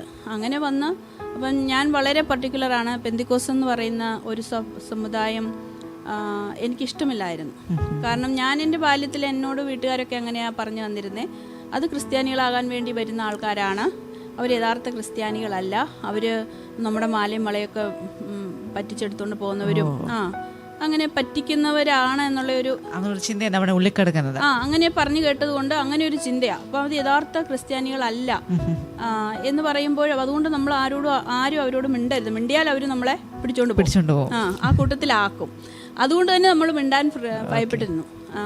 പിന്നെ അങ്ങനെയുള്ള എനിക്ക് എൻ്റെ അറിവിൽ ഒരു 1-2 ആൾക്കാരെ ഞങ്ങളുടെ ആ സ്ഥലത്തുള്ളൂ. അപ്പോഴേ അവരെ കാണുമ്പോൾ ഞാൻ അവരെ എന്തെങ്കിലും ഒരു കുത്തുവാക്കൊക്കെ പറഞ്ഞ് ഞാൻ എന്തെങ്കിലുമൊക്കെ വിഷമിപ്പിക്കും. അവരൊന്നും മൈൻഡ് ചെയ്യാറില്ല. ഇങ്ങനെ ഹല്ലേലൂയ എന്നൊക്കെ പറയുമ്പോൾ നമ്മൾ അവരെ കാണുമ്പോൾ ഹല്ലേലൂയ എന്നൊക്കെ പറഞ്ഞിട്ട് അവർ ഈ അന്യഭാഷ പറയുന്ന ഞങ്ങളുടെ ഒരു ഹില്ലി ഏരിയയുടെ മുകളോട്ടുണ്ട്.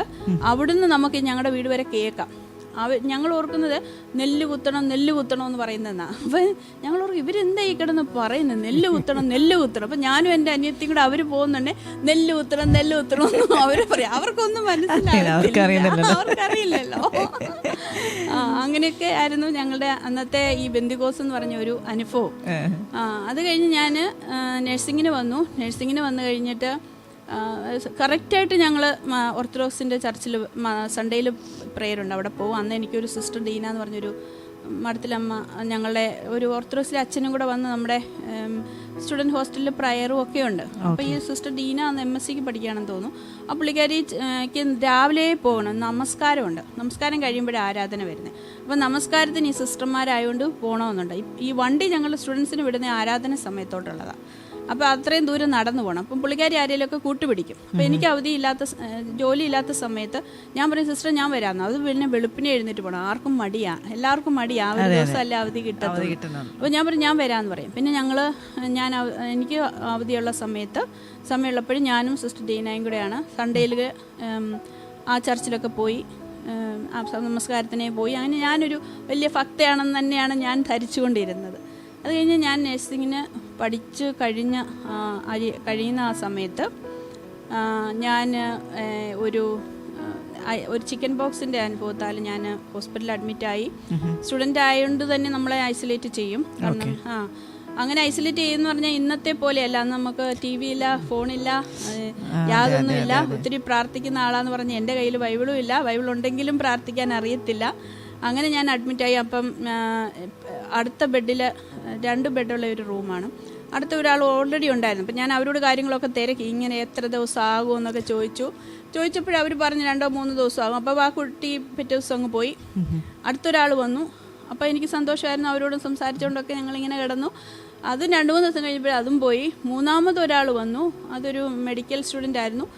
ആ കുട്ടിയും 2-3 ദിവസം കഴിഞ്ഞപ്പോൾ പോയി. അപ്പോഴൊക്കെ എനിക്ക് സന്തോഷമായിരുന്നു, കാരണം മെഡിക്കൽ സ്റ്റുഡൻ്റ് ആകുന്നതിനെ ഒരുപാട് ഡോക്ടേഴ്സ് എല്ലാത്തൂടെ പാത്ത് വരും, വന്നിട്ട് അതിന് ഫുഡ് കൊണ്ട് കൊടുക്കും. അപ്പോൾ എനിക്ക് സന്തോഷം, എനിക്കും കിട്ടുമല്ലോ. അങ്ങനെ വലിയ കുഴപ്പമൊന്നും ഇല്ലാതിരുന്നു.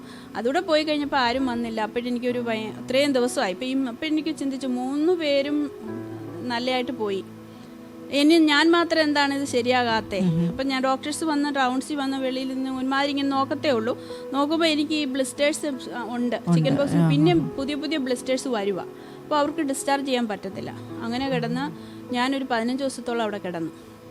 അങ്ങനെ കിടന്നു കഴിഞ്ഞപ്പോഴും ഞാൻ വല്ലാത്തൊരു ഡിപ്രഷനിൽ കൂടി അങ്ങ് പോയി.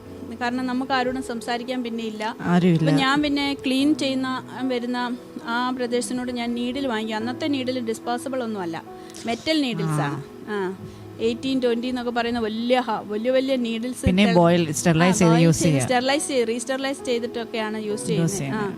അപ്പം ഞാൻ അവരെ കൊണ്ട് അത് നീഡിൽ വാങ്ങിപ്പിക്കും, കട്ട് വാങ്ങിപ്പിച്ചിട്ട് ഞാൻ അതിൻ്റെ എല്ലാം കുത്തി പൊട്ടിക്കും.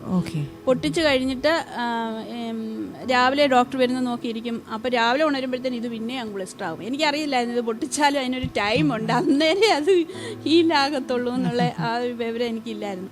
ഒരു പ്രാവശ്യം ഞാൻ അതങ്ങനെ ചെയ്തുള്ളൂ. അത് കഴിഞ്ഞ് അങ്ങനെ പിന്നെ ഞാൻ അങ്ങനെ കിടന്നു. ഒരു ദിവസം പിന്നെ നമുക്കെന്ന് പറഞ്ഞാൽ നമ്മൾ മിണ്ടാനാരില്ല, നമുക്ക് വായിക്കാനൊന്നുമില്ല, കാണാനൊന്നുമില്ല. അങ്ങനെയുള്ള ഒരു രീതിയിലൊരു വല്ലാത്ത ഒരു അനുഭവത്തിൽ കൂടി പോയപ്പോൾ പ്രാർത്ഥിക്കാനും അറിയത്തില്ല, പ്രാർത്ഥിക്കണമെന്നൊരു ബോധവും ഇല്ല. ഇനി എന്ത് ചെയ്യണം, ഇനി എന്തായിരിക്കും, ഇനി എന്നെനിക്ക് വെളിയിൽ ഇറങ്ങാൻ പറ്റും, അങ്ങനെ ഒരു രീതിയിൽ ഇങ്ങനെ ഇരിക്കുമ്പോഴാണ് ഞാൻ കാണുന്നത് ഇരുന്ന് വിഷമിച്ചിങ്ങനെ ഇരിക്കുക, ഒരുപാട് വിഷമത്തോടു കൂടിയായിരിക്കുന്നത്. ആ സമയത്ത് ഞാൻ കാണുന്ന സ്വർഗം ഇങ്ങനെ തുറന്ന് ഇങ്ങനെ ഇരിക്കുന്നതും വലിയൊരു ലൈറ്റ് എന്ന് പറഞ്ഞാൽ ആകാശം മൊത്തം ഒരു വലിയ ഗോളമാണ്. അങ്ങനെ നിൽക്കുന്നു. അതിൻ്റെ താഴെ ഇങ്ങനെ കുറച്ചേറെ താഴെയായിട്ടാണ്, ഇമ്മീഡിയറ്റ്ലി താഴെയായിട്ടില്ല, ഒരുപാട് താഴെയായിട്ട് സ്റ്റെപ്പിൻ്റെ 2 ചുവട്ടും 2 സൈഡിൽ നിന്നും മാലാകന്മാർ ഇങ്ങനെ കൈകൂപ്പി ഇങ്ങനെ നിൽക്കുന്നു. നിന്നിട്ട് ആ ലൈറ്റ് സെൻറ്ററായിട്ട് വരും, ഇങ്ങനെ 2 സൈഡിൽ നിന്ന് ഇങ്ങനെ നിൽക്കുന്നു.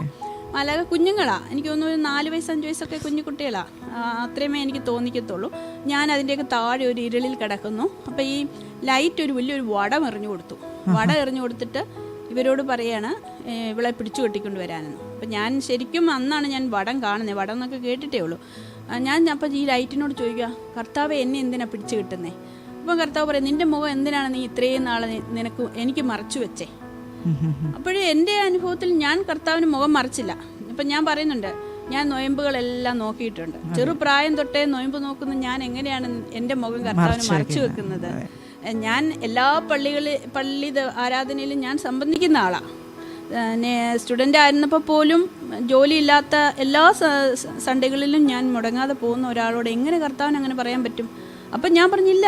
അപ്പം നമ്മളുള്ള ഞാനും കർത്താവുമായിട്ടുള്ള ഒരു സംസാരം. അപ്പം അതിൽ പറയുന്നത്, നിൻ്റെ ഹൃദയം എനിക്ക് തന്നില്ല. അപ്പം നമ്മളപ്പോൾ അത് കഴിഞ്ഞപ്പോൾ എനിക്ക് നല്ല ബോധം വന്നു പറഞ്ഞാൽ ഞാനിങ്ങനെ ഇരുന്ന് പില്ലോയൊക്കെ വെച്ച് താഴെ ഇങ്ങനെ ഇരിക്കുന്ന കട്ടിലിൽ തന്നെ ഇരിക്കുന്ന സമയത്താണ് ഇത് കാണുന്നത്. അത് കഴിഞ്ഞപ്പോൾ എനിക്കൊരു ഇതുണ്ടായത്. ഞാനൊരു സ്ലൈഡ് ചെയ്ത് എൻ്റെ ബെഡിൽ തന്നെ ഞാനങ്ങ് താഴോട്ട് ഇങ്ങനെ വന്നു, കിടക്കുന്ന പോലെ അങ്ങ് ആയി, ഉറങ്ങുന്ന പോലെ ഇങ്ങനെ താഴെ വീണു. എന്നിട്ട് എന്നെ വെള്ള പുതപ്പിച്ച, അന്ന് അവിടുത്തെ ബെഡ്ഷീറ്റൊക്കെ വെള്ളയാണ് എങ്കിൽ പോലും എന്നെ വേറൊരു വെള്ള പുതപ്പിച്ചിരിക്കുന്നു. ഞാൻ കാണുന്ന എൻ്റെ ഇടതുവശത്തായിട്ട് ഒരു മിനി നിൽക്കുക, ആത്മാവ് മരിച്ച ഒരു ശവം, മിനിയുടെ ശവം ഇവിടെ കിടക്കുന്നു. അപ്പോൾ ഈ ആത്മാവ് ഈ ശവത്തെ നോക്കിയിട്ട് പറയാണ്, ഓ മിനി മരിച്ചുപോയി. അങ്ങനെ ഈ ആത്മാവിന് മനസ്സിലാവുക. ഇതൊക്കെ എനിക്ക് ഒരു കണ്ണൊക്കെ അടച്ചുകൊണ്ടല്ലേ. ആദ്യത്തേത് ഞാൻ കണ്ണ് തുറന്നായിരുന്നു ഇതൊക്കെ കണ്ടത്. ഇത് രണ്ടാമത്തേത് ഞാൻ കണ്ണടച്ചാണ് കാണുന്നത്. അപ്പോൾ എൻ്റെ ചുറ്റും വെള്ളവസ്ത്രധാരികൾ ഒരുപാട് പേര് വരുന്നു. അവരുടെ തലമുടിയെല്ലാം നല്ല സിൽവർ ഷൈനിങ് കളറിലുള്ള മുടിയാണ്. ഒരാളെ പോലും ഒരു കറുപ്പ് മുടി പോലും ഇല്ല. അങ്ങനെയുള്ള എല്ലാവരും വെള്ളവസ്ത്രധാരികൾ നിൽക്കുന്നു. എന്നിട്ട് ഒരാൾ എന്നെ ഇങ്ങനെ, ഓർത്തഡോക്സ് സഭയ്ക്ക് ഇങ്ങനെ മൂറാൻ ഇതുണ്ട്, മരണസമയത്തൊരു ശുശ്രൂഷയുണ്ട്, അതിൻ്റെ പേര് ഞാൻ മറന്നുപോയി. അപ്പം അതൊക്കെ എന്നെ ഇങ്ങനെ കുടഞ്ഞ് ഇത് മേത്ത് പിടിക്കുന്നു. എന്നിട്ട് തൈലം ഓയിലൊക്കെ എന്നെ പിടിപ്പിച്ചിട്ട് അനോയിൻ്റ് ചെയ്യുന്നു. അതൊക്കെയാണ് ഞാൻ കാണുന്നത്. അപ്പം എൻ്റെ ഈ ആത്മാവ് പറയുന്നത് ഞാൻ മരിച്ചുപോയി, അങ്ങനെയുള്ള ഇതിലാണ് ഇങ്ങനെ ഇരിക്കുന്നത്. അതിനുശേഷം ഞാൻ പെട്ടെന്ന് ഉണർന്നു കഴിഞ്ഞപ്പോൾ ഞാൻ ഓർത്തു, അയ്യോ ഞാൻ ഇത്രയും ദിവസമായിട്ടും ഞാൻ ഹീലാകാൻ ഞാൻ മരിക്കാനായിരിക്കും. അപ്പം ഞാൻ അയ്യോ ഞാൻ മരിക്കാനാന്ന് ഓർത്തിട്ട് ഞാൻ അവിടുത്തെ നേഴ്സ് കോൾ ബെല്ലടിച്ചു. കോൾ ബെല്ലടിച്ചപ്പോൾ അവിടെ സിസ്റ്റർ സാറാമ്മ എന്ന് പറഞ്ഞൊരു സിസ്റ്ററാണ് വന്നേ. ആ സിസ്റ്ററിനെ എനിക്ക് ഇഷ്ടമില്ലായിരുന്നു, കാരണം ഓർത്തഡോക്സിയിലെ ആയിരുന്നു പുള്ളിക്കാരി എന്ന് ഞാൻ കേട്ടിട്ടുണ്ട്. അവിടെ നിന്ന് പെന്തിക്കോസ്തിലോട്ട് പോയതാണ്. അതുകൊണ്ട് എനിക്ക് പുള്ളിക്കാരിയുടെ ഇഷ്ടമില്ലായിരുന്നു. അപ്പോൾ പുള്ളിക്കാരി എനിക്ക് കാണുമ്പോൾ എന്തെങ്കിലും ഒരു ഹല്ലേലൂയ പറയാനോ ഒരുമാതിരി എന്തെങ്കിലുമൊക്കെ ഞാൻ പറ്റുന്നതൊക്കെ കളിയാക്കും. പിന്നെ ഈ നൈറ്റിൽ ജോലി കഴിഞ്ഞിട്ട് വരുന്നുടനെ പുള്ളിക്കാരി അവിടുത്തെ ഇൻചാർജ് ആയതുകൊണ്ട് ഡേ മാത്രമേ ഉള്ളൂ. ഞാൻ ഓർക്കും, ഈ പെന്തിക്കോസ്തുകാർ എന്തിനാ രാത്രിയിലെല്ലാം കിടന്നുറങ്ങുന്നത്, ഞങ്ങളൊക്കെ രാത്രി പോയി ഡ്യൂട്ടി ചെയ്യുമ്പോൾ അതിന് ഞാൻ രാത്രി വന്നിട്ട് അവരുടെ ബെല്ലടിക്കും ഉണർത്താൻ വേണ്ടിയിട്ട്. അങ്ങനെയൊക്കെയുള്ള കുസൃത്തരങ്ങളൊക്കെ അന്ന് കാണിക്കും. കാരണം പെന്തിക്കോസ്താന്നുള്ള ഒരു ദേഷ്യം. പക്ഷേങ്കിൽ ആ സിസ്റ്റർ അന്ന് വന്നേ. അപ്പോൾ എന്നോട് ഞാനിതൊക്കെ പറഞ്ഞപ്പം ഞാൻ കർത്താവിനെ കുറിച്ച് പറഞ്ഞു. അപ്പോഴെനിക്ക് അത്രയൊന്നും ഇഷ്ടപ്പെട്ടില്ല, കാരണം ഇഷ്ടമില്ലാത്ത ഒരാളല്ലേ പറയുന്നത്, അങ്ങനെ ഇഷ്ടപ്പെട്ടൊന്നുമില്ല. അപ്പം പുള്ളിക്കാരി പറയുന്നുണ്ട് ഇതെനിക്ക് ദർശനമാണ്. ഞാൻ പറഞ്ഞു എന്ത് ദർശനം എന്ന് പറഞ്ഞാൽ എന്നെ അപ്പം വിഷനാന്ന് പറഞ്ഞു. വിഷൻ എന്ന് പറഞ്ഞാലും അറിയത്തില്ല. നീ ഇപ്പോൾ ബൈബിളൊക്കെ വായിച്ചിട്ടില്ലേ? അപ്പം അതെനിക്ക് ഒട്ടും ഇഷ്ടപ്പെട്ടില്ല. ഞാൻ പറഞ്ഞില്ല, ഞാൻ 5 പ്രാവശ്യം വായിച്ചതാണ് ബൈബിൾ. അപ്പം എന്നിട്ട് നിനക്കിതൊന്നും അറിയത്തില്ലേ, നിൻ്റെ ബൈബിളിൽ ഇതൊന്നും ഇല്ലേ എന്നൊക്കെ എന്നോട് ചോദിച്ചു. അത് കഴിഞ്ഞിട്ട് എനിവേ അങ്ങനത്തെ അത് കഴിഞ്ഞപ്പോഴത്തേന് എൻ്റെ ഒരുമാതിരി പുള്ളിയെ യേശുവിനെ പറ്റിയൊക്കെ പറഞ്ഞു കഴിഞ്ഞപ്പോൾ എനിക്കൊരു ഫിയറായിട്ട് അങ്ങ് പോയി, മരിക്കില്ല എന്നൊരു തോന്നലൊക്കെ വന്നു. പിറ്റേ ദിവസം ഞാൻ നോക്കിയപ്പോൾ എൻ്റെ ഇത് മൊത്തം സ്കാറായി. അതൊരു മിറക്കിളായിരുന്നു. കാരണം ഇത്രയും ദിവസവും കുറയാതെ ബ്ലിസ്റ്റർ പിന്നെയും വന്നിടത്ത് ഈ ഒരു അനുഭവത്തിന് ശേഷം നെക്സ്റ്റ് ഡേ ഞാൻ എൻ്റെ എല്ലാം ഫുള്ളി ഹീൽഡായി. ഹീൽഡ് എന്ന് പറഞ്ഞാൽ സ്കാറുകളുണ്ട്. പിന്നെ ഞാൻ ഹോസ്റ്റലിൽ പോയപ്പോൾ അവരെന്നെ കയറ്റത്തില്ല ഹോസ്റ്റലിൽ, കാരണം എനിക്ക് അത്രയും മുഖവും തല തൊട്ട് താഴെ വരെയുണ്ട്. ഒന്നെന്ന് പറഞ്ഞാൽ എൻ്റെ കണ്ണൊക്കെ ഒരു സൈഡിൽ അടഞ്ഞായിരുന്നിരുന്നത്. അത് ഞാൻ വീട്ടിൽ വന്നു കഴിഞ്ഞപ്പം എൻ്റെ ഒരു നെയ്ബർ തന്നെ എന്നെ ദൂരെ നിന്ന് കണ്ടപ്പോഴേ അവർ ഓടിപ്പോയി. അത്രയും പേടിക്കുന്ന ഒരു രൂപത്തിലായിപ്പോയായിരുന്നു ഞാൻ. അപ്പം ഞാൻ അമ്മയോട് ഇങ്ങനെ പറഞ്ഞപ്പം അമ്മയും വീട്ടിൽ ചെന്ന് എന്നെ ഐസൊലേറ്റ് ചെയ്തു. കാരണം അത്രയും ഭയപ്പെടുത്തുന്ന രീതിയിലായിരുന്നു എനിക്ക്. ഇത്രയും അമ്മ പറഞ്ഞപ്പോൾ പുറത്തിറങ്ങണ്ടെന്ന് പറഞ്ഞ് എന്നെ വീട്ടിലിരുത്തി പ്രത്യേക പ്ലേറ്റ്, പ്രത്യേക ഗ്ലാസ് എന്നൊക്കെ വെച്ചിട്ടായിരുന്നു എനിക്ക് കുറേ ദിവസത്തേക്ക്. അപ്പോഴെനിക്ക് ഭയങ്കര സങ്കടമായി. കാരണം ഓൾറെഡി അവിടെ ഐസൊലേറ്റ് ചെയ്ത് കഴിഞ്ഞിട്ട് ഇങ്ങോട്ട് വന്നപ്പോൾ വീണ്ടും മുറിക്കകത്തിരിക്കാൻ വേണ്ടിയിട്ട്. അപ്പോൾ അമ്മയോട് ഞാൻ ഈ അനുഭവം പറഞ്ഞപ്പോൾ അമ്മ പറഞ്ഞു, അത് ദൈവമാണ്, നീ പണ്ടും ഇങ്ങനെ ഓരോന്നൊക്കെ എന്നോട് പറഞ്ഞിട്ടുണ്ട്, നീ ദൈവത്തെ കണ്ടു എന്നൊക്കെ കൊച്ചിലെ പറഞ്ഞിട്ടുണ്ടെന്ന് പറഞ്ഞ് അമ്മ ഇങ്ങനെ പറയും. പക്ഷെ അതൊന്നും എനിക്ക് അത്രയും ഓർമ്മയില്ല. പക്ഷേ അപ്പം ഞാൻ പറഞ്ഞപ്പോൾ ദൈവം, ഞാൻ ലൈറ്റിനോട് ചോദിക്കുക, കർത്താവേ നീ എൻ്റെ മുഖം ഞാൻ മറിച്ചില്ലല്ലോ എന്ന്, കർത്താവേന്ന് ഞാൻ ലൈറ്റിനെ വിളിക്കുക. അതെന്നെ വല്ലാതെ ചിന്തിപ്പിച്ചു. കാരണം ഞാൻ ഇന്നുവരെ ആരാധിച്ച ദൈവത്തിന് കണ്ണുണ്ട്, മൂക്കുണ്ട്. കാരണം പടങ്ങളെയാണ് ഞാൻ ഫോട്ടോകളാണ് ആരാധിക്കുന്നത്. അപ്പോൾ അതാ ദൈവം എന്നുള്ള എൻ്റെ മുമ്പിലുള്ള ഫോട്ടോയാണ് എൻ്റെ ദൈവം. അപ്പോൾ ഈ ദൈവത്തിന് കണ്ണും മൂക്കും ഒന്നുമില്ല. അതിപ്പോൾ എനിക്ക് ഭയങ്കര ഒരു സർപ്രൈസ് ആയിപ്പോയി. കണ്ണും മൂക്കും ഇല്ലാത്ത ദൈവമോ, അതെങ്ങനെയാണ് ദൈവമാകുന്നത്? ലൈറ്റ് എങ്ങനെ ദൈവമാകുന്നത്? അമ്മ പറഞ്ഞു ലൈറ്റ് വെളിച്ചമാകുന്നു. അമ്മയ്ക്ക് വചനം അറിയാം. അപ്പോൾ ഇങ്ങനെ പറഞ്ഞു വചനം ദൈവമാകുന്നു, ലൈറ്റാണെന്നൊക്കെ ഇങ്ങനെ പറഞ്ഞു തന്നു. അപ്പോൾ ഞാൻ പറഞ്ഞു പിന്നെ നമ്മളെന്തിനാ ഈ ഫോട്ടോയൊക്കെ ആരാധിക്കുന്നേ? അതപ്പോൾ സത്യമല്ലല്ലോ. അമ്മ തന്നെ പറയുന്നുണ്ട് വചനം വെളിച്ചമാകുന്നു എന്ന് പറയുന്നുണ്ട്, വചനം ദൈവമാകുന്നു എന്ന് പറയുന്നുണ്ട്. അപ്പം വെളിച്ചമായ ദൈവം വചനമാകുന്നു, വചനമായ ദൈവം വെളിച്ചമാകുന്നു. അങ്ങനെയെങ്കിൽ പിന്നെ എങ്ങനെയാണ് നമ്മൾ ഇതിനെ ആരാധിക്കേണ്ട കാര്യമില്ലല്ലോ. അപ്പം പറഞ്ഞു അത് നമ്മൾക്ക് മനസ്സിലാകാൻ വേണ്ടി ദൈവം ജഡം ധരിച്ചു വന്നു, അതൊരു മനുഷ്യനായിട്ടാണ് വന്നേ, അതുകൊണ്ട് നമ്മൾ മനുഷ്യനായിട്ട് അങ്ങ് ആരാധിക്കുക. പക്ഷെ ഇന്ന് ദൈവം മനുഷ്യരൂപത്തിലല്ല, ദൈവമായിട്ട് സ്വർഗത്തിൽ ദൈവപിതാവിൻ്റെ വലത്തുഭാഗത്തിരിക്കുന്ന ക്രിസ്തു യേശു അതൊരു ആത്മാവാകുന്നു. അപ്പോൾ അതൊരു വ്യക്തിയാണ്, ആത്മാവാണ്, അല്ലാതെ ഒരു പടമല്ലല്ലോ എന്നൊക്കെ ഞാനിങ്ങനെ പറയുക. അപ്പം ഞാൻ ഇടയ്ക്ക് വചനം വായിച്ചു തുടങ്ങി, കാരണം ഇതെന്താണെന്ന് മനസ്സിലാക്കാൻ വേണ്ടി. അപ്പോൾ അങ്ങനെയൊക്കെയുള്ള ഒരു കോൺവെർസേഷനിലുണ്ടായിരുന്നു. അന്നു മുതലാണ് എനിക്ക് ഈ ചിന്തകളൊക്കെ വന്നു കഴിഞ്ഞിട്ട് അതിനൊക്കെ ശേഷമാണ് ഞങ്ങളുടെ കല്യാണം നടക്കുന്നത്. ജോലിയൊക്കെ ചെയ്യുന്നുണ്ടായിരുന്നോ? ഞാൻ പിന്നെ എനിക്കതിൻ്റെ ചിക്കൻ ബോക്സിൻ്റെ കോംപ്ലിക്കേഷൻസ് ഉണ്ടായിരുന്നു. എനിക്ക് ന്യൂമോണിയ വന്നു, എറ്റിപ്പിക്കൽ ന്യൂമോണിയ വന്നു. ഞാൻ ആൻറ്റിബയോട്ടിക്സ് 2 വീക്സോളം എടുത്തു. എനിക്ക് ഷോർട്ട്നെസ് ബ്രത്ത് അങ്ങനത്തെ പ്രോബ്ലം ഉണ്ടായിരുന്നു, സിവിയർ ആയിപ്പോയായിരുന്നു. പിന്നെ എനിക്ക് പോസ്റ്റ് ചിക്കൻ ബോക്സിൽ ആപ്സസ് വന്നു. അതൊരു അടൂരൊരു ഹോസ്പിറ്റലിൽ കൊണ്ടുപോയി അത് ഇത് ചെയ്തു, ട്രെയിൻ ചെയ്തു, IRD ചെയ്തു. അങ്ങനെ കുറച്ച് പ്രശ്നങ്ങളുണ്ടായിരുന്നു. അതിനുശേഷമാണ് കല്യാണം വന്നത്. അപ്പോൾ അതുകൊണ്ട് തന്നെ എനിക്കൊരു മർത്തോമയിൽ നിന്ന് കല്യാണം കഴിക്കുന്നതിന് ബുദ്ധിമുട്ടില്ലായിരുന്നു. അപ്പോൾ അതുവരെ എനിക്ക് ഒരുപാട് കല്യാണം ആലോചിച്ചപ്പോൾ എല്ലാം നമ്മളെ ഓർത്തഡോക്സ് മതി അങ്ങനെ നോക്കിക്കൊണ്ടിരുന്നു. ഇതിന് ശേഷം ഇങ്ങനെ മർത്തോമയെന്നാന്ന് പറഞ്ഞപ്പോൾ ഞാൻ അതൊന്നും സാരമില്ല, കാരണം അപ്പോഴേ ഞാൻ ബൈബിൾ വായിക്കാൻ തുടങ്ങി. പിന്നെ എനിക്ക് കുറച്ച് ഹോസ്റ്റലിൽ ഇങ്ങനെ കുട്ടികളെ വരും, യേശുവിനെ പറ്റിയൊക്കെ പറയാനും ഒക്കെ ഓരോരുത്തരിങ്ങനെ നമ്മളെപ്പോലെ സുവിശേഷം പറഞ്ഞവർ വരും. അന്ന് വരെ ഞാൻ ഇവരെ കേട്ടത്തില്ലായിരുന്നു. പക്ഷെ അതിനുശേഷം ഞാൻ അവർക്ക് എന്തായാലും ഒന്ന് കേൾക്കാം, കാരണം എൻ്റെ ചിന്താഗതികൾ മാറി. എനിക്ക് മനസ്സിലായി ഈ പടവും ഈ നമ്മൾ മനുഷ്യരുണ്ടാക്കുന്ന ബിംബം അല്ല ദൈവം. കാരണം ദൈവം തന്നെ എന്നോട് പറഞ്ഞു, വേറൊരു വ്യക്തിയെങ്കിൽ ഞാൻ മനസ്സിലാക്കത്തില്ല. ഇത് ഞാൻ ആ അവസ്ഥയിൽ ആരുമില്ലാതിരുന്നപ്പോൾ ഞാൻ എൻ്റെ കണ്ണിൻ്റെ മുമ്പിൽ കണ്ട വെളിച്ചം ഞാൻ തന്നെ ആരും പറയാതെ വിളിക്കുക, കർത്താവ് എന്നെ എന്തിനാ പിടിച്ച് കെട്ടുന്നേ എന്നാ വെളിച്ചത്തോട് ഞാനാ ചോദിച്ചത്, വേറെ ആരും പറഞ്ഞു തന്നിട്ട് ചോദിച്ചതല്ലേ. അപ്പൊ പിന്നെ എനിക്ക് എങ്ങനെ റെഫ്യൂസ് ചെയ്യാൻ പറ്റും? അപ്പൊ അന്ന് തൊട്ട് എൻ്റെ ഉള്ളിലുള്ള ഒരു ദൈവം വെളിച്ചമായിരുന്നു. ആ വെളിച്ചത്തെ ഞാൻ അന്ന് തന്നെ സ്വീകരിച്ചു, കാരണം എനിക്ക് മനസ്സിലായി വെളിച്ചമായിരുന്നു എന്ന്. പക്ഷെ വായും കൊണ്ട് പറയാനും ഉള്ള ഒരു ഇതൊന്നും ഇല്ല, ഹൃദയത്തിൽ ഞാൻ സ്വീകരിച്ചിരുന്നു. കാരണം ഞാൻ ആഗ്രഹിച്ചതും പ്രാർത്ഥിച്ചതും പണ്ട് അങ്ങനെയായിരുന്നു, ദൈവം എന്നെ ഒന്ന് കാണിച്ചു തരണേ. യൗവനത്തിൽ നിന്റെ സൃഷ്ടാവിനെ ഓർക്കുക എന്ന് പറയുമ്പോൾ സൃഷ്ടാവിനെ ഞാൻ കാണണേ എന്ന് പ്രാർത്ഥിച്ച സൃഷ്ടാവ് വർഷങ്ങൾക്ക് ശേഷം എന്നെ കാണിച്ചു തരികയായിരുന്നു എന്ന് ഞാൻ മനസ്സിലാക്കുന്നു. അങ്ങനെ പിന്നീട് ഞങ്ങൾക്ക് പിന്നെ കുറേ കുട്ടികളൊക്കെ ഇങ്ങനെ വന്ന് വചനം പറയും. അങ്ങനെ ഒരു പാസ്റ്ററുടെ അടുത്ത് ഞാൻ തമിഴ് പാസ്റ്ററുടെ അടുത്ത് പോയി ആരാധനയ്ക്ക് പോകാൻ തുടങ്ങി. അവരെല്ലാം പറയുന്നത് അന്ന് അന്യാരാധനയെ പറ്റിയൊക്കെയാണ് പറയുന്നത്. ആദ്യമൊന്നും അത്രയും തൃപ്തി അല്ലായിരുന്നെങ്കിൽ പോലും വചനമാണ് എൻ്റെ മനസ്സിൽ കയറിയത്. ഞാൻ വചനം ഉൾക്കൊള്ളുമായിരുന്നു. കേട്ട് എനിക്കത് ബൈബിൾ യഥാർത്ഥത്തിൽ അതെനിക്ക് മനസ്സിലായി. പിന്നീട് എനിക്ക് അന്യഭാഷയെ പറ്റിയിട്ട് എനിക്ക് ഒട്ടും വിശ്വാസമില്ലായിരുന്നു. ഇത് ശരിയാണോ? അപ്പോൾ എൻ്റെ കൂട്ടത്തിൽ അവരുടെ കൂടെ ഞാൻ കൂടാൻ തുടങ്ങി. അപ്പോൾ അവരെല്ലാം അന്യഭാഷയിൽ ആരാധിക്കുമ്പോൾ ഞാൻ വിചാരിക്കും ഇതൊന്നും ശരിയല്ല, അങ്ങനെയാണ് എനിക്ക് എന്തുകൊണ്ട് ഇത് കിട്ടുന്നില്ല. അപ്പോൾ അവർ പറയും നീ സ്തോത്രം പറഞ്ഞിരുന്നാൽ മതി എന്നൊക്കെ പറയും. ഞാനും കുറേ സ്തോത്രമൊക്കെ പറയുമ്പോൾ എനിക്ക് കിട്ടത്തില്ല. അപ്പോൾ ഞാൻ ഒരു ദിവസം എന്നോട് പറഞ്ഞു, ഇങ്ങനെ അന്യഭാഷയ്ക്ക് വേണ്ടിയിട്ടുള്ള പ്രത്യേക ശുശ്രൂഷയുണ്ട്, നീ അവിടെ വരാൻ പറഞ്ഞു. ഞാനൊന്ന് ചുമ്മാ ഒന്ന് പോയി നോക്കാമെന്ന് വിചാരിച്ച് പോയതാണ്. അവിടെ ചെന്നപ്പോൾ ആരാധന ആക്ച്വലി തുടങ്ങിയില്ല. ആൻറ്റി അവിടുത്തെ പാസ്റ്ററുടെ ആൻറ്റി പാടുന്നേ നന്നായിട്ട് പാടും, ഇപ്പോഴും ഉണ്ട്. അങ്കിള് പ്രാർത്ഥിച്ചു തുടങ്ങി, ആൻറ്റി അടുത്ത പാട്ട് പാടണ്ടേ. അതിന് മുമ്പ് എനിക്കങ്ങ് ഇത് വന്നു, ആത്മാവ് വന്നിട്ട് അന്യഭാഷ ഞാൻ അവിടെ എല്ലാം സംസാരിക്കാൻ തുടങ്ങി. അവിടെ മൊത്തം ഞാൻ ഓടാൻ തുടങ്ങി. എന്നെ കൺട്രോൾ ചെയ്യാൻ പറ്റാത്ത പോലെ ഓടാൻ തുടങ്ങി. ആദ്യമായിട്ട് ലഭിക്കുന്നത്. അപ്പൊ എനിക്ക് ഉള്ളിൽ അറിയാം, അയ്യോ ഞാൻ അവിടെ ഇരിക്കണമല്ലോ എന്ന് എനിക്കറിയാം. സെയിം ടൈമിൽ എനിക്ക് ഇരിക്കാൻ പറ്റുന്നില്ല. അപ്പോൾ എൻ്റെ ഫ്രണ്ട്സ് എല്ലാം കൂടെ വന്ന് എന്നെ വട്ടം പിടിച്ച് എന്നെ അവിടെ പിടിച്ചു കൊണ്ടുവന്ന് ഇരുത്തുകയായിരുന്നു.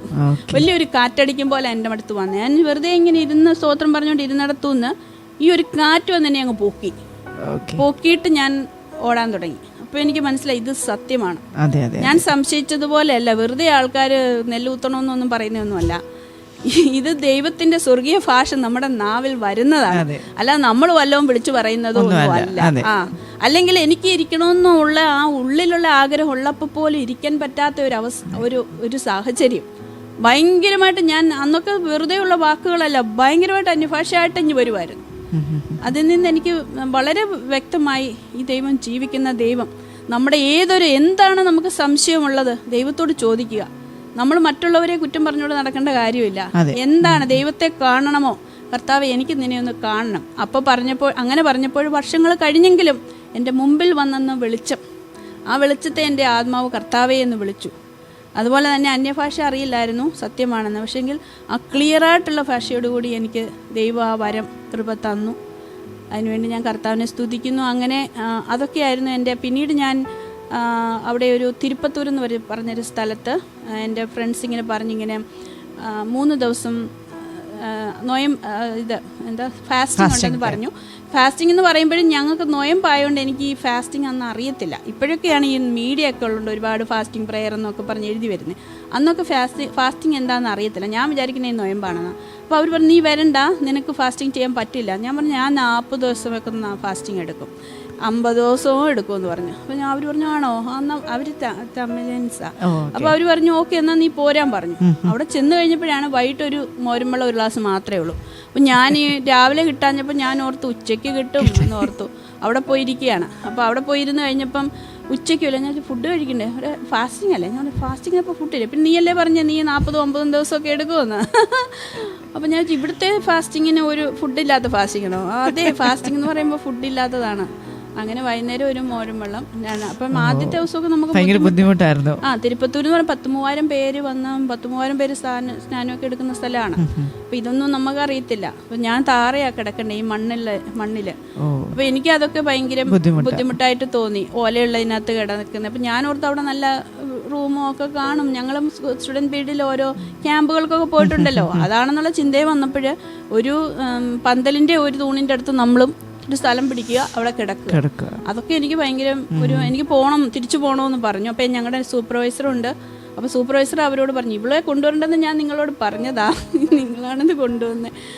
അപ്പം എന്നോട് പറഞ്ഞു ഇനി 6 മണിക്കൂർ വേണം നിനക്ക് തിരിച്ച് ബസ്സിന് പോകാൻ, നിനക്ക് ഭാഷ അറിയില്ല, പോകാൻ പറ്റില്ല, ഇവിടെ നിന്നേ പറ്റുള്ളൂ. അങ്ങനെ ഞാൻ അവിടെ നിന്നു. 2ാമത്തെ ദിവസം എനിക്ക് കുറച്ചും കൂടെ കംഫർട്ടബിളായി. 3ാമത്തെ ദിവസം ഇങ്ങനെ അന്ന് സാം ജോബത്തരൈ, മോഹൻ സി ലാസറസ്, അങ്ങനെയൊക്കെയുള്ള വലിയ വലിയ ദേവദാസന്മാർ ഒരുപാട് പേര് വന്നിരുന്നു. അങ്ങനെ എനിക്ക് 3ാമത്തെ ദിവസം എനിക്ക് ഒരു ലൈൻ ഇങ്ങനെ അവർ ക്യൂവിൽ നിൽക്കുന്ന സമയത്ത് എൻ്റെ ചെവിയിലൊരു ശബ്ദം കേൾക്കുക, നീ ആ ക്യൂ പോയി നിൽക്കാൻ. അപ്പോൾ എനിക്ക് സത്യമായിട്ടും ക്യൂ എന്തുവാണെന്ന് അറിയില്ല, കാരണം നമുക്ക് ഈ സ്നാനത്തെ പറ്റിയൊന്നും അറിയത്തില്ല. ഞാനൊന്നും കേട്ടിട്ടുമില്ല അതുവരെ. പെന്തിക്കോസ് ആണെങ്കിലും സ്നാനം എടുക്കുന്നവരാണെന്നൊന്നും അറിയത്തില്ല. അപ്പം ഞാനും അവരോട് ഒന്നും ചോദിക്കാതെ തന്നെ ഒരുപാട് ജനങ്ങളായോണ്ടല്ലേ ഇവരുടെ ഇടയ്ക്കൊന്ന് ഞാൻ പോയി ആ ക്യൂവിൽ നിന്നു. അപ്പം പല ക്യൂ ഉണ്ട്, കാരണം ഇത്രയും പേർക്ക് സ്നാനം കൊടുക്കേണ്ടതാണ്. ഞാനും പോയി ക്യൂവിൽ നിന്നപ്പോഴത്തേന് ഇവർ എന്നെ തേർച്ച് ചെയ്തുകൊണ്ട് വന്നപ്പം ഞാൻ ഈ ക്യൂ നിൽക്കുന്നു. അപ്പം എന്നോട് പറഞ്ഞു നിനക്ക് ഇതെന്തുവാന്ന് അറിയാമോ ക്യൂ. അപ്പം ഞാൻ അപ്പുറത്ത് എൻ്റെ മുമ്പിലും പറയും നിൽക്കുന്നവരോട് ചോദിച്ചു ഇതെന്ത്. പറഞ്ഞ് സ്നാനം എടുക്കുന്ന ക്യൂ ആണ്, നമുക്ക് അവിടെ ഒരു കുളമുണ്ട്, സ്വിമ്മിംഗ് പൂൾ പോലത്തെ. അപ്പോൾ അവിടെ നമുക്ക് സ്നാനം തരും. ഞാൻ പറഞ്ഞു ഓക്കെ.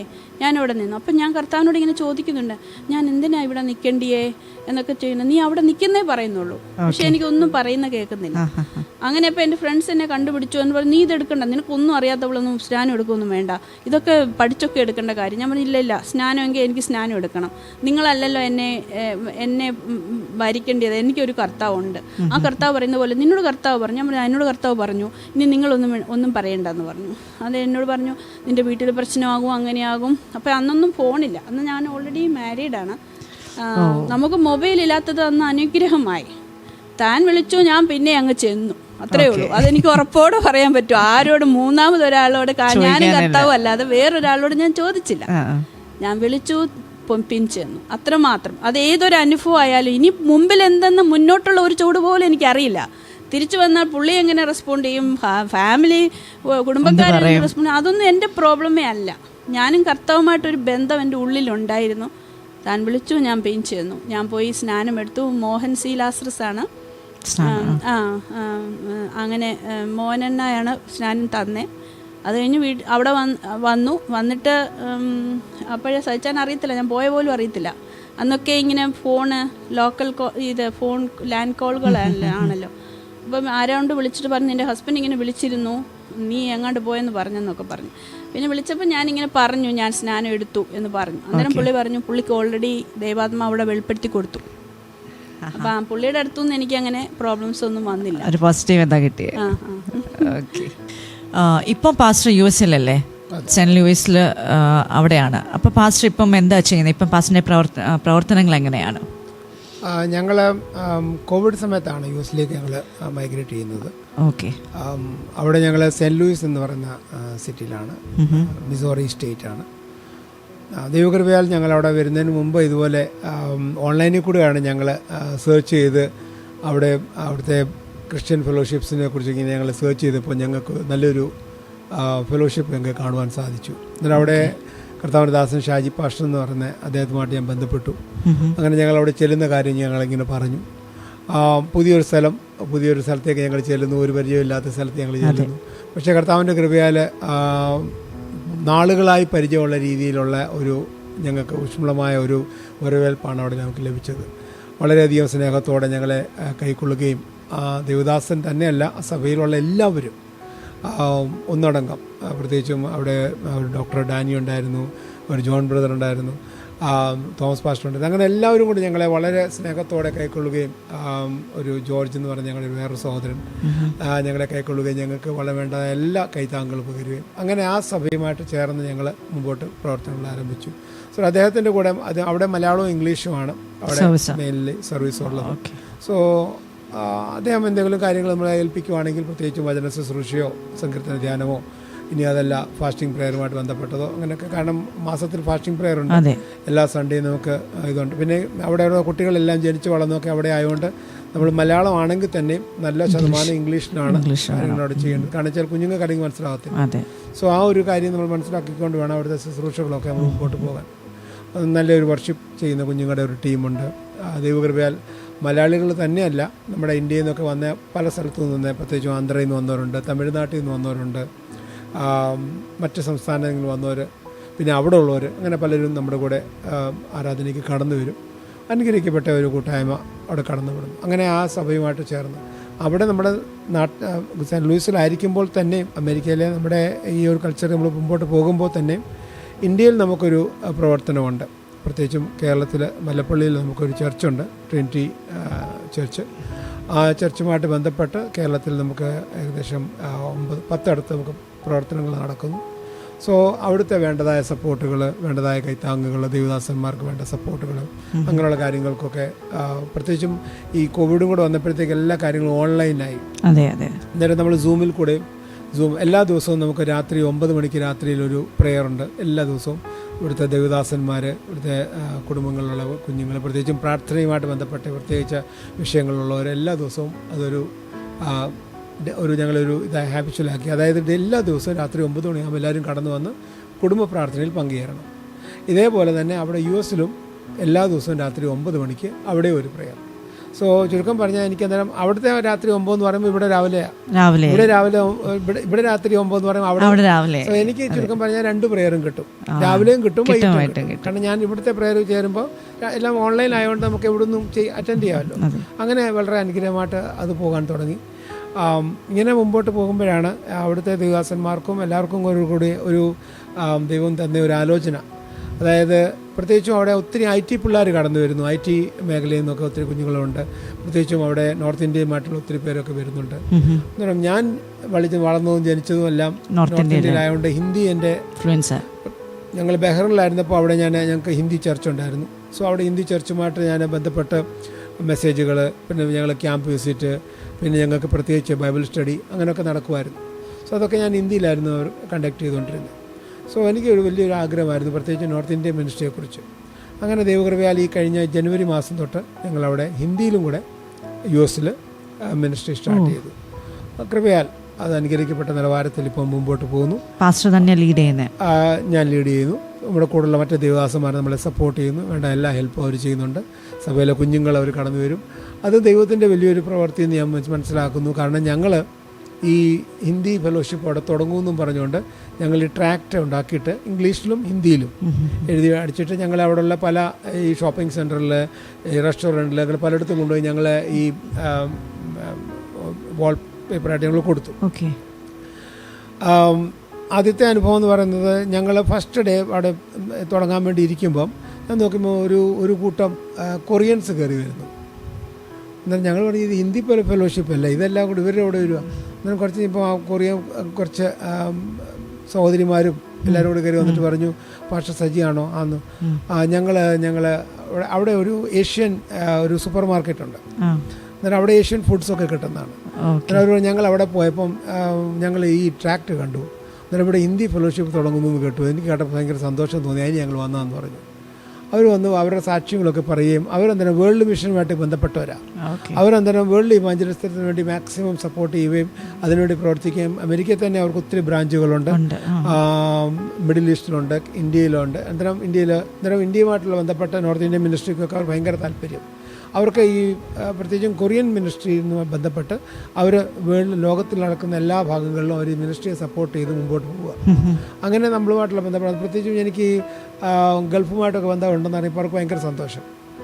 അവർ വന്ന് നല്ലൊരു കൂട്ടായ്മയായിരുന്നു. അവർ മുമ്പോട്ട് വന്നപ്പം അതിൻ്റെ ഒരു അടുത്ത ആഴ്ച അവിടെ ഉള്ള ഒരു AG ചർച്ചിലെ അവിടുത്തെ ലോക്കലായിട്ടുള്ള അമേരിക്കൻ ഒരു പാസ്റ്റർ എന്നെ വിളിച്ചിട്ട് പറഞ്ഞു, പാസ്റ്റർ സജി പാസ്റ്ററാണോ എന്ന് പറഞ്ഞു ഞാനിങ്ങനെ നിങ്ങളുടെ ഇത് ഫ്ലെയർ കണ്ടു, എനിക്കത് കണ്ട് ഭയങ്കര സന്തോഷം തോന്നി, നിങ്ങളവിടെ ഹിന്ദിയിൽ വർഷിപ്പ് തുടങ്ങിയെന്ന്.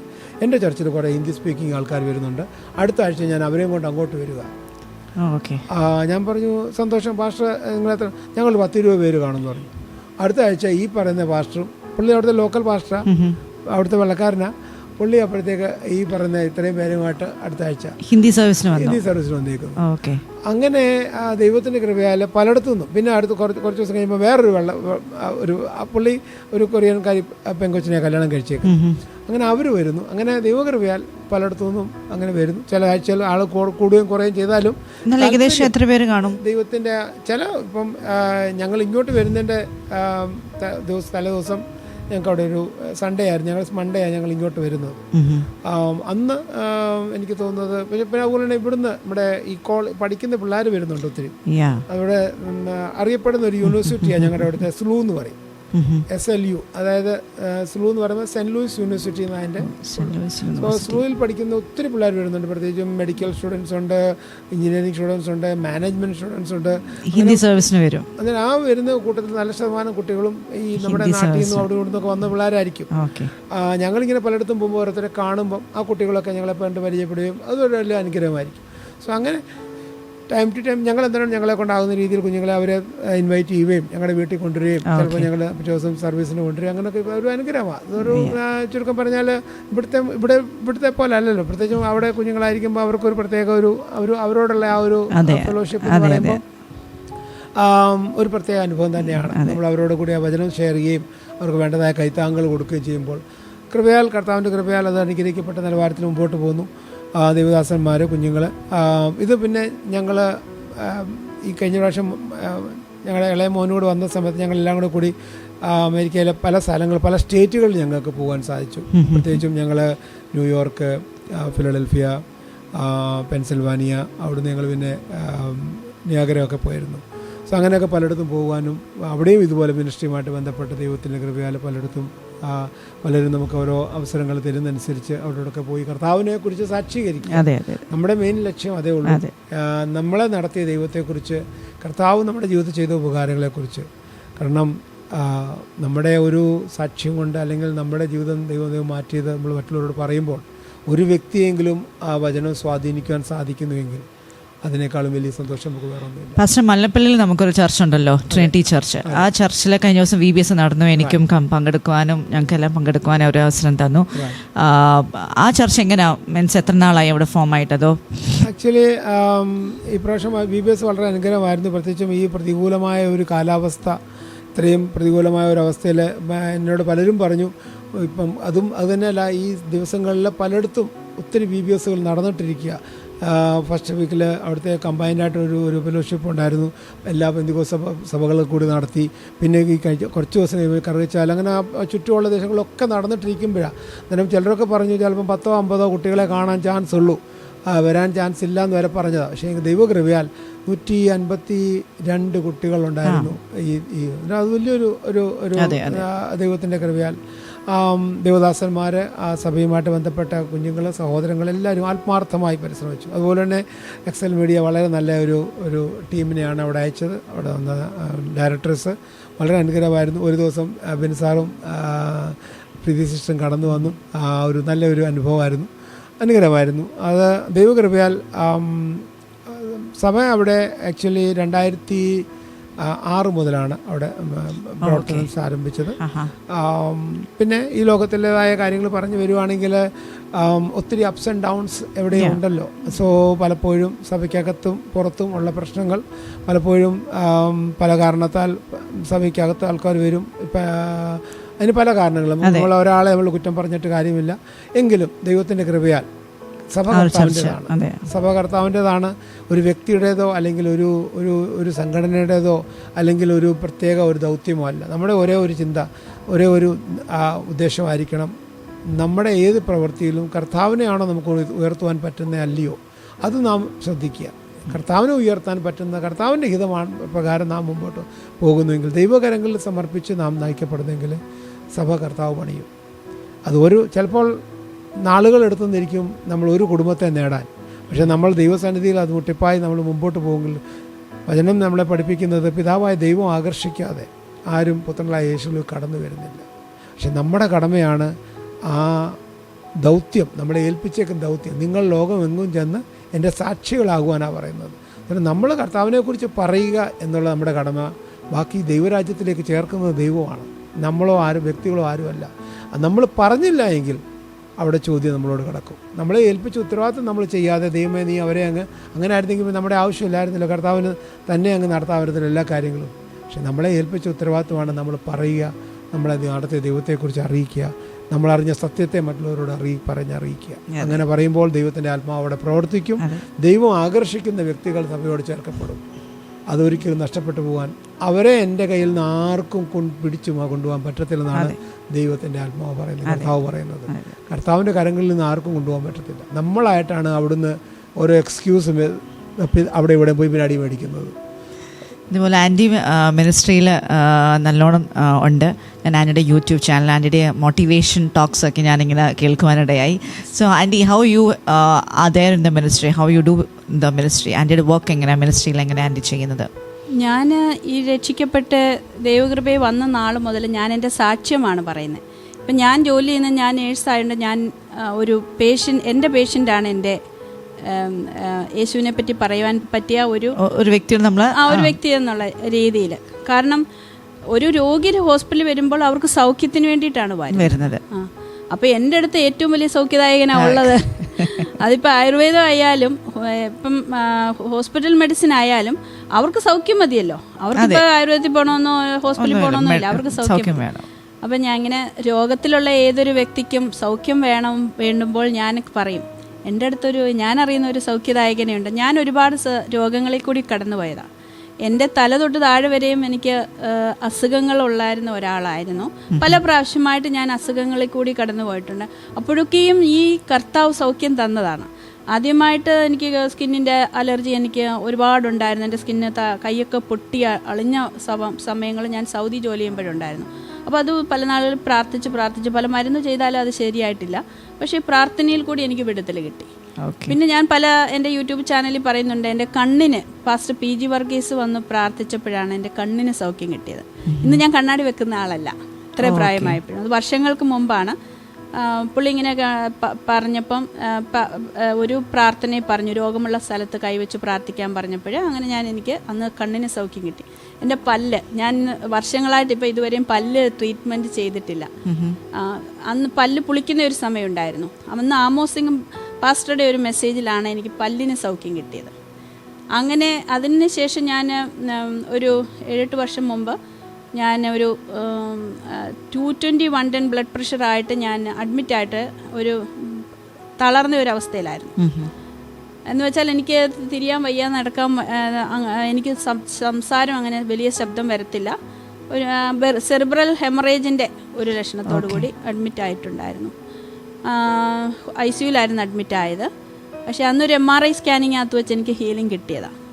പിന്നെ എൻ്റെ ഈ ഒരു ലെഫ്റ്റ് ഷോൾഡർ എനിക്ക് ടെൻഡൻ ആൻഡ് ലെഗമെൻറ്റ് ഫ്രാക്ചറായിട്ട് കൈ പൊങ്ങാൻ പറ്റത്തില്ല. ഇപ്പോൾ ഡോക്ടേഴ്സ് എല്ലാം പറഞ്ഞ് 6 മാസത്തിൽ ഇത് ട്രീറ്റ് ചെയ്ത് ഓപ്പറേഷൻ ചെയ്തില്ലെങ്കിൽ നിനക്ക് സുഖം പെടത്തില്ല എന്ന് പറഞ്ഞു. കാരണം സ്റ്റിഫായി പോകും.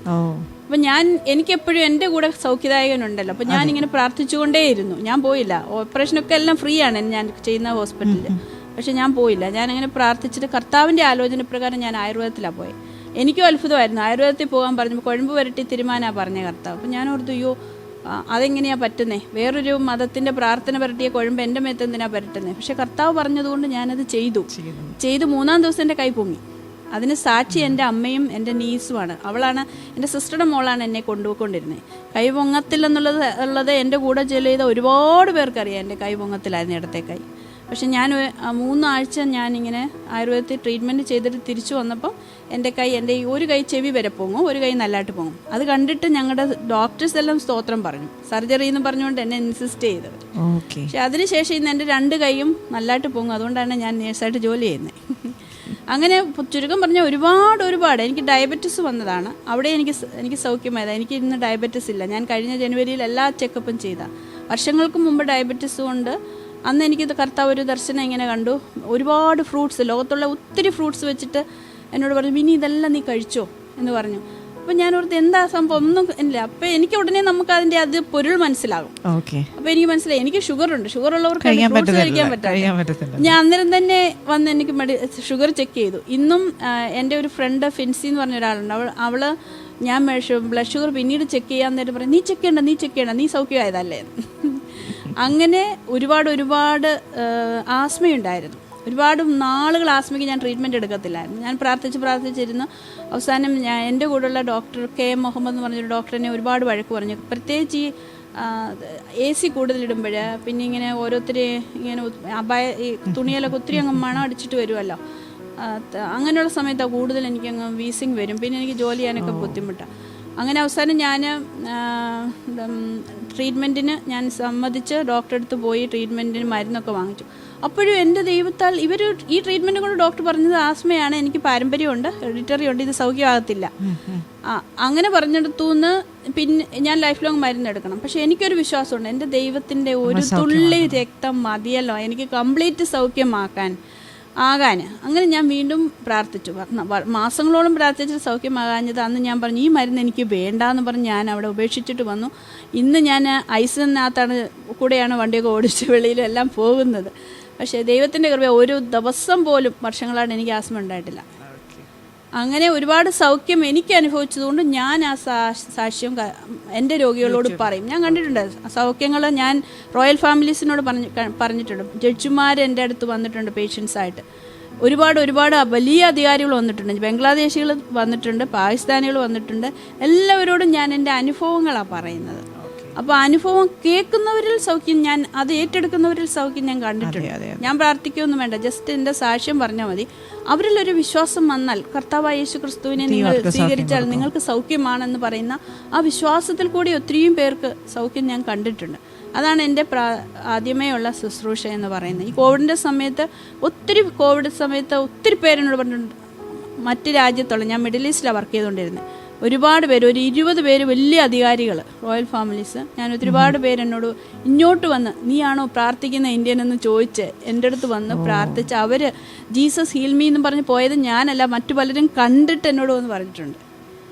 അങ്ങനെ ഒരു ഹോസ്പിറ്റലായിട്ടുള്ള ഒരു രീതിയിലാണ് ഇന്ന് ഞാൻ ജോലി ചെയ്യുന്നത് നേഴ്സായിട്ടാണ്. അവിടെ എനിക്കൊരു പ്രാർത്ഥിക്കുവാനായിട്ട് എന്നെ വിളിക്കാറുണ്ട് CEO മീറ്റിങ്ങിൽ, പിന്നെ അവരുടെ ഇമ്പോർട്ടൻസ് മീറ്റിങ്ങിലൊക്കെ. അവർക്ക് പാസ്റ്ററൽ സർവീസ് ഉണ്ടെങ്കിൽ പോലും എന്നെ വിളിച്ച് എൻ്റെ മാനേജർ എന്നെ അവിടെ കൊണ്ടുവിടും. CEO മീറ്റിങ്സിന് വേണ്ടിയിലൊക്കെ പ്രാർത്ഥിക്കാൻ വേണ്ടി പല മീറ്റിങ്ങുകളും ഞാൻ പ്രാർത്ഥിച്ചിട്ടുണ്ട്. കഴിഞ്ഞ നേഴ്സസ് ഡേയിൽ ഒക്കെ പ്രാർത്ഥിക്കുവാൻ വേണ്ടി അവരെന്നെ വിളിക്കും. അപ്പോൾ പേഷ്യൻസ് മിനിസ്ട്രിയാണ്. ഇപ്പം അവിടെ ഞാൻ ചെന്നപ്പോൾ ഞങ്ങളുടെ പാസ്റ്ററൊക്കെ പറഞ്ഞു, നിങ്ങൾ ഇതുവരെ ചെയ്ത പോലെയല്ല ഇവിടെ വന്ന് പ്രാർത്ഥിക്കാൻ പാടില്ല, നേഴ്സിൻ്റെ ജോലി നേഴ്സാണ്, പ്രാർത്ഥിക്കുന്നത് ഇവിടെ വേറെ ഡിപ്പാർട്ട്മെൻറ്റ്സ് ഉണ്ട്. പക്ഷേങ്കിൽ ദൈവം ഒരുക്കിയാലില്ല എന്നെ ഇങ്ങോട്ട് വന്ന് വിളിച്ചുകൊണ്ട് പോകും. പലപ്പോഴും അതാണ് അനുഭവം. പറയാനാണെങ്കിൽ ഒരുപാട് അനുഭവങ്ങളുണ്ട്. ഞാൻ പലയിടത്തും ഞാൻ വരുന്നതിന് മുമ്പ് വലിയൊരു അനുഭവമുണ്ട്. ഒരു മോളാണെങ്കിൽ കുറേ പഞ്ച് പിന്ന്, സേഫ്റ്റി പിന്ന്, സെറാമിക് സാധനങ്ങൾ, കാർപ്പറ്റുകളെല്ലാം വാരി അങ്ങ് തിന്നു. തിന്നു കഴിഞ്ഞിട്ട് അവളെ പിന്നെ എല്ലാവരും കൂടെ പിടിച്ചു വലിച്ച് കെട്ടിക്കൊണ്ട് ഹോസ്പിറ്റലിൽ വന്ന് കൊളോണോസ്കോപ്പി ഒക്കെ ചെയ്ത് ഈ സംഭവം വലിച്ചെടുത്തു. എടുത്തിട്ട് പക്ഷേ കുറച്ച് പിന്നുകളൊക്കെ മുകളിൽ ഉള്ളത് കൊണ്ട് എടുക്കാനൊന്നും പറ്റിയില്ല. എല്ലാം ഭയങ്കര അവൾ എല്ലാം ഡിസ്ട്രക്ട് ചെയ്തു. കമ്പ്യൂട്ടേഴ്സ്, IV സ്റ്റാൻഡ് എല്ലാം ഡിസ്ട്രക്ട് ചെയ്തു. ഒരു ദിവസം എനിക്കാണ് അവളെ അതിൻ്റെ 2ാമത്തെ ദിവസം ആരും മാനേജ് ചെയ്യാൻ പറ്റില്ല, കൈയും കാലും എല്ലാം കെട്ടിയിട്ടേക്കുന്നതായിരുന്നു. അപ്പോൾ 2ാമത്തെ ദിവസം എൻ്റെ മാനേജർ എന്നോട് വന്ന് പറഞ്ഞു, ഞാൻ നിനക്ക് ഇതിനെ തരും, എനിക്കറിയാം നിനക്ക് തന്നാൽ ഇവിടെ ഇവള് ശരിയാകുമെന്ന് എന്നോട് പറഞ്ഞു. She will be well if I give you this patience, so I am giving you അങ്ങനെ പറഞ്ഞുകൊണ്ട് എനിക്ക് തന്നു. ഞാൻ പറഞ്ഞു ഇറ്റ്സ് ഓക്കെ എന്ന് പറഞ്ഞു. എല്ലാവരും എന്നെ വിഷമത്തോടെ നോക്കി. പക്ഷെ ഞാൻ എന്നിട്ട് എൻ്റെ സൂപ്പർവൈസർ എനിക്കത് തന്നേന്ന് അറിഞ്ഞുകൊണ്ട് എന്നോട് ഓടി വന്നിട്ട് പറഞ്ഞു, മിനി നീ അവിടെ പോയി പ്രാർത്ഥിക്കാതെയൊന്ന് അങ്ങനെ പറയാം. ഞാൻ പോയി പ്രാർത്ഥിച്ചു കഴിഞ്ഞിട്ട് പിന്നെ ഞാൻ ചുരുക്കത്തിൽ പറഞ്ഞാൽ എൻഡ് ഓഫ് ദി ഡേ അവളെ ഞാൻ കൈ അഴിച്ചു വിട്ടു, കാലഴിച്ചു വിട്ടു, അവളെ നടത്തി. അവൾക്ക് കഴിക്കാൻ പറ്റത്തില്ല, കാരണം ഇവൾക്ക് തൊണ്ട ഷാർപ്പ് കഴിച്ചതുകൊണ്ട് ഇവളെല്ലാം വീർത്തിരിക്കുക. അവൾക്ക് വെള്ളം മാത്രമേ കുടിക്കാൻ പറ്റത്തുള്ളായിരുന്നു. വെള്ളം നമ്മൾ കൊടുക്കുമ്പോഴും ആ ദിവസങ്ങളിലൊക്കെ അവൾ ഈ പണ്ട് പിശാചുക്കൾ പൊട്ടിക്കുമെന്നല്ലോ, കിട്ടിയിരിക്കുന്നത് അവൾ പഠിച്ചു പൊട്ടിക്കുമായിരുന്നു. വെള്ളം മരുന്ന് കൊടുക്കുന്ന ആയാലും അവളെ വായിൽ വെച്ചിട്ട് അവൾ നമ്മളെ തുപ്പും. അങ്ങനത്തെ ഒരാളായിരുന്നു. പക്ഷേ ആ ഒറ്റ ദിവസം കൊണ്ട് ദൈവത്തിൻ്റെ മഹത്വ ഹോസ്പിറ്റലിൽ കണ്ടെന്നുള്ള. അപ്പം ഡോക്ടർ വന്നിട്ട് അവരോട് പറഞ്ഞു, പിറ്റേ ദിവസമാണ് ഡോക്ടർ വരുന്നത്. അപ്പോഴത്തേന് പിറ്റേ ദിവസം ഡോക്ടർ പറഞ്ഞു, അയ്യോ ഇവൾ ഇത്രയും ഇങ്ങനെ അവൾ ഇരിക്കുവാ. ഡോക്ടർ വന്നപ്പോൾ അവന്ന് അവിടെ ബർത്ത്ഡേ ആയിരുന്നു. നമുക്ക് ഡേറ്റ് ഓഫ് ബർത്ത് അവിടെ ഉണ്ടല്ലോ. അവൾ പറഞ്ഞല്ല നമുക്കറിയാം. അപ്പോൾ ആരോ എന്നോട് വന്ന് പറഞ്ഞു ഇവിടെ ബർത്ത്ഡേ ആയിരുന്നു. അപ്പോൾ എനിക്ക് എൻ്റെ വേറൊരു പേഷ്യൻ്റ് മരിച്ചു പോയപ്പോൾ അവിടെ പാസ്റ്റൽ കെയറുകാർ നമുക്കൊരു കിറ്റ് തരും നമ്മൾ നോക്കിയത് കൊണ്ട്. അപ്പോൾ അതിനകത്ത് ചോക്ലേറ്റും ഒരു സ്മോൾ പീസ് കേക്ക് ഉണ്ടായിരുന്നു. ഞാൻ ഇവൾക്ക് കൊണ്ട് കൊടുത്തു, നിൻ്റെ ബർത്ത്ഡേ ആണെന്ന് പറഞ്ഞു. അവൾക്ക് ഭയങ്കര സന്തോഷമൊക്കെ ആയി. എന്നിട്ട് അപ്പോൾ ഡോക്ടർ വന്നു, സൈക്യാട്രിസ്റ്റ് വന്നപ്പം സൈക്യാട്രിസ്റ്റ് പറയാണ്, ഓ ഞങ്ങളുടെ മരുന്ന് കൊണ്ടാണെന്ന്. അപ്പം ഞങ്ങളുടെ സൂപ്പർവൈസർ അല്ലല്ല നിങ്ങളുടെ മരുന്നല്ല, ഇവൾ ഓൾറെഡി ആ ട്രിപ്പെല്ലാം ഓഫ് ചെയ്തു, സ്റ്റേപ്പർ ഓഫ് ചെയ്തു. ഇത് ഇവളുടെ പ്രാർത്ഥനയാണ്. ഇവൾക്കൊരു ദൈവമുണ്ട്, ജീസസ് ആണ്, ജീസസിന്റെ പ്രവർത്തനമാണ് സൂപ്പർവൈസർ പറയാ. അങ്ങനെ അതാണ് എൻ്റെ മെയിൻ മിനിസ്ട്രി, അതാണ്. പിന്നെ എനിക്ക് യൂട്യൂബ് ഉണ്ട്. അപ്പം പലപ്പോഴും എൻ്റെ അനുഭവമായിരിക്കും, എൻ്റെ വേദനകളായിരിക്കും. ഞാൻ ചില സമയങ്ങളിൽ കർത്താവ് പറഞ്ഞ ചില ദിവസങ്ങളൊക്കെ തലേദിവസം രാത്രിയിലെ പറയും എന്താണ് ടോപ്പിക്ക് നീ പറയണം. ആ സമയത്ത് ടൈം ഇല്ലെങ്കിലും ഞാൻ എങ്ങനെയെങ്കിലും ദൈവം അതിനൊരു കൃപ തരും. അത് സെയിം ഞാൻ വെറുതെ ഒരു മൊബൈൽ വെച്ച് അങ്ങ് പറയുന്നേ ഉള്ളൂ, എഡിറ്റിങ്ങോ ഒന്നുമില്ല. എൻ്റെ ജസ്റ്റ് അതുപോലെ അങ്ങ് പറയുന്നത്, അതാണ് ഒരു മിനിസ്ട്രി. പിന്നെ എൻ്റെ മോൻ മരിച്ചതിന് ശേഷം എനിക്കൊരു ദിവസം തന്നെ 10,000 പേരൊക്കെ വിളിക്കുമായിരുന്നു, ആൻറ്റി നിങ്ങൾ എന്തെങ്കിലും ഒന്ന് പറയുമെന്നും പറഞ്ഞു. അപ്പം ഞാൻ അതിൽ നിന്നൊക്കെ മനസ്സിലാക്കി എൻ്റെ യൂട്യൂബ് ഒന്നും വേറെ ചെറിയ ഒരു യൂട്യൂബ് ആണെങ്കിൽ പോലും ഒത്തിരി ആൾക്കാർ ഈ സൂയിസൈഡിൽ നിന്ന് വിടുതലുള്ളവരാണ് കൂടുതൽ എനിക്ക് അനുഭവമുള്ളത്. ഒത്തിരി പേരുണ്ടെങ്കിലും ഞാൻ സൂയിസൈഡ് ചെയ്യാൻ പോവായിരുന്നു. അതിൽ നിന്ന് ഈ വീഡിയോ കണ്ടപ്പോൾ എനിക്ക് ദൈവം എന്നോട് തൊട്ടു അങ്ങനെ പറഞ്ഞുകൊണ്ട്. അപ്പം ഞാനൊരു പ്രാവശ്യം രോഗത്തിനെ പറ്റിയാണ് പറഞ്ഞു. അപ്പോൾ ഒരു രോഗി സൂയിസൈഡ് ചെയ്യാനിരിക്കുകയായിരുന്നു. ആ ആൾ എന്നോട് വിളിച്ചിട്ട് പറഞ്ഞു ഈ വീഡിയോ കൊണ്ടാണ് ഞാൻ ജീവിച്ചിരിക്കുന്നത്. അങ്ങനെ ഒത്തിരി പേര് കടഭാരത്തെ പറ്റി ഒരു പ്രാവശ്യം പറഞ്ഞപ്പോൾ ഒരു ആൻറ്റി 2 കോടി അങ്ങോട്ട് കടമുള്ള ആൾ അങ്ങനെ വിളിച്ച് അങ്ങനെ ഒരുപാട് ഒരാളെ ഉള്ളെങ്കിലും ദൈവം അത് എവിടെയോ ഇതൊക്കെ പ്രവർത്തിക്കുന്നുണ്ട്. പിന്നെ ഞങ്ങൾക്ക് ഒരു ഡെയിലി മോർണിംഗ് മെസ്സേജ് ഉണ്ട്, സച്ചാൻ മലയാളത്തിൽ ഒരു മെസ്സേജ് ഉണ്ട്, ഡെയിലി പ്രാർത്ഥന. ഒരു ഗ്രൂപ്പല്ല പല ഗ്രൂപ്പുണ്ട്. പല ഗ്രൂപ്പിൽ നമ്മളത് ഫോർവേഡ് ചെയ്യും. പിന്നെ ഡെയിലി പ്രെയർ. പിന്നെ എനിക്കൊരു ഡെയിലി പ്രെയർ ഉണ്ട്. എനിക്കൊരു ഡെയിലി പ്രെയർ അല്ല, പല പ്രെയർ ഉണ്ട്. നമ്മൾ ക്രിസ്ത്യൻസ് എല്ലാവരുമായിട്ടുള്ള ഒരു പ്രെയർ ഉണ്ട്. അതുകൂടാതെ പെന്തിക്കോസ് അല്ലാത്ത എനിക്കൊരു ഗ്രൂപ്പുണ്ട്. പിന്നെ ഞാനൊരു അപ്പോൾ രാവിലെ കുറേ പ്രെയർ ഉണ്ട് പ്രാർത്ഥിക്കാൻ വേണ്ടിയിട്ടുള്ള. പിന്നെ ഞാനൊരു ഹോപ്പ്ഫുൾ മിനിസ്ട്രിയുമായിട്ട് ചേർന്ന് ഒരു പ്രവർത്തനമുണ്ട്. പ്രാർത്ഥനയൊക്കെ മാത്രമേ ഉള്ളൂ. അതിനകത്ത് വിഡോസ്, കുഞ്ഞുങ്ങൾ മരിച്ചവർ, അങ്ങനെയുള്ള അതൊക്കെയാണ് നമ്മൾ അങ്ങോട്ടും ഇങ്ങോട്ടും സപ്പോർട്ട് ചെയ്യുക. പിന്നെ ഫോൺ വിളിക്കുമ്പോൾ കൗൺസിലിംഗ് ഉണ്ട്. കൂടുള്ളവർ പ്രാർത്ഥിക്കാനായിട്ട് എൻ്റെ അടുത്ത് വരാറുണ്ട്. അവർ അന്യ രാജ്യക്കാരാണ്, പ്രാർത്ഥിക്കരുതെന്നൊക്കെയാണ് പറയുന്നത്. പക്ഷേ നമ്മൾക്കൊന്ന് ചെയ്താൽ ഒരു ട്രസ്റ്റ് അവർക്കുണ്ട്. കാരണം അവരുടെ കൂടെയുള്ള ഒരു ദൈവത്തിൻ്റെ ആത്മാവിൻ്റെ പ്രവർത്തനം അവർ ഭംഗിയായിട്ട് അറിഞ്ഞിട്ടുണ്ട്. പറയാനാണെങ്കിൽ ഒരുപാട് സ്റ്റോറിയുണ്ട്. പേഷ്യൻസിനെ പറ്റി തന്നെ അവർ ദൈവത്തെ സ്വീകരിച്ചത് അവരെന്നെ തന്നെ ചോദിക്കും ചിലപ്പോൾ. അതെ. അപ്പം ആൻറ്റി പറഞ്ഞുകൊണ്ടിരിക്കുമ്പോൾ തന്നെ പറഞ്ഞല്ലേ ആൻറ്റി മകൻ മരിച്ചു. അപ്പം ഞാൻ അത് കണ്ടിരുന്നു. ആൻറ്റി എനിക്കത് 1 വർഷമായി, കഴിഞ്ഞ മാർച്ചിൽ 1 വർഷമായില്ലേ. അപ്പം അത് എങ്ങനെ സംഭവിച്ചു? ആൻറ്റിക്ക് 2 മക്കളാ അല്ലേ? അതെ. മൂത്ത മോനാന്ന് തോന്നുന്നു. മൂത്ത മോനാണ് ജോഷുവയാണ് മരിച്ചത്. അപ്പം അവന് ഒരു മിനിസ്ട്രിക്ക് വേണ്ടിയിട്ട് ആമോസ് സിംഗിൻ്റെ ഒരു കൺവെൻഷൻ കഴിഞ്ഞിട്ട് അവനൊരു ഇങ്ങനെ മെസ്സേജ് പാസ്റ്റർ ആമോസ് സിംഗിന് എഴുതി വെച്ചിരുന്നു. എൻ്റെ ഇനിയുള്ള ജീവിതം I will be working for the kingdom of God, അതുകൊണ്ട് പാസ്റ്ററിൻ്റെ കൂടെ വന്ന് എനിക്ക് വർക്ക് ചെയ്യണമെന്നും പറഞ്ഞുകൊണ്ടൊരു ഞാൻ ഷോർട്ടായിട്ട് പറയുവാണ്. ആ മെസ്സേജ് അവന് പാസ്റ്ററിന് ഞങ്ങളൊരു കൺവെൻഷൻ നടത്തിയിരുന്നു. ആ സമയത്ത് അവന് പാസ്റ്ററിന് കൊടുത്തിരുന്നു. പാസ്റ്റർ പക്ഷേ ഞങ്ങളോട് പറഞ്ഞില്ല, മോനും പറഞ്ഞില്ല. സച്ചാൻ ആ മെസ്സേജ് കിട്ടി. ആ ലെറ്റർ അത് അവിടെ ഇതിൻ്റെ കൺവെൻഷന് വേണ്ടി ഉപയോഗിച്ച നോട്ടീസിലാണ് അവൻ എഴുതി കൊടുക്കുന്നത്, അവന് പേപ്പർ കിട്ടാഞ്ഞിട്ട്. അപ്പം സച്ചാൻ അത് കിട്ടി അവനോട് ചോദിച്ചപ്പം അത് പുള്ളിക്കാണ് അത് കൂടുതൽ അറിയുന്നത്. കാരണം അവർ രണ്ടുപേരും നാട്ടിലും ഞാൻ US-ലും ആയിരുന്നു. അങ്ങനെ അവൻ പറഞ്ഞു ഇങ്ങനെ അതിനുവേണ്ടി വിടണം. അപ്പം ഞങ്ങൾക്ക് ഭയങ്കര സന്തോഷമായി. എനിക്ക് വലിയൊരു ആഗ്രഹമായിരുന്നു. ഞാൻ 2 മക്കളെയും കർത്താവിൽ സമർപ്പിച്ചിരിക്കുകയാണ്. അപ്പം ഞങ്ങൾ എപ്പോഴും പറയുന്ന ഒരു കാര്യമുണ്ട്, നിങ്ങൾ ലോകത്ത് ആര് പ്രഭു ആയാലും ഞാൻ പറയുന്നൊരു കാര്യമാണ്, അതിലല്ല അർത്ഥം, അതിലൊക്കെ അഭിമാനം എനിക്കൊരു കർത്താവിൻ്റെ ദാസനാകുക, കർത്താവിൻ്റെ സന്നിധിയിൽ ഒരു മകനായിട്ട് ജീവിക്കുക, അതിൽ പരം ഒരു സന്തോഷം എനിക്കില്ല. മറ്റു പലർക്കും കാണുമായിരിക്കും, പക്ഷെ നിങ്ങളെ എനിക്ക് അങ്ങനെ കാണാനാണ് ആഗ്രഹം എന്നെപ്പോഴും ഞാൻ കുഞ്ഞിലേ അങ്ങനെ പറഞ്ഞാണ് അവരെ പഠിപ്പിച്ചിരിക്കുന്നത്. അപ്പോഴിത് കേട്ടപ്പോൾ എനിക്ക് ഭയങ്കര സന്തോഷമായി. അപ്പം അവൻ പറഞ്ഞു അമ്മയും കൂടെ വരണമെന്ന് പറഞ്ഞു. ആ സമയത്ത് ഞാൻ എൻ്റെ സൂപ്പർവൈസർ, എൻ്റെ അധികാരികൾ എനിക്ക് വളരെ നല്ല മനുഷ്യരാണ്. എനിക്ക് ആവശ്യമുള്ളതൊക്കെയും തന്നെ നല്ല സപ്പോർട്ടീവാണ്. എനിക്ക് ആവശ്യമുള്ളതൊക്കെ അവരോട് പറഞ്ഞാൽ അവരെൻ്റെ പേഴ്സണൽ ആയാലും ഹോസ്പിറ്റൽ രീതിയിലുള്ളതായാലും എനിക്ക് അവർ ചെയ്തു തരാറുണ്ട്. അപ്പം ഞാൻ എല്ലാം തന്നെ അവരോട് പറയാറുമുണ്ട്, കറക്റ്റായിട്ട് പറയാറുണ്ട്.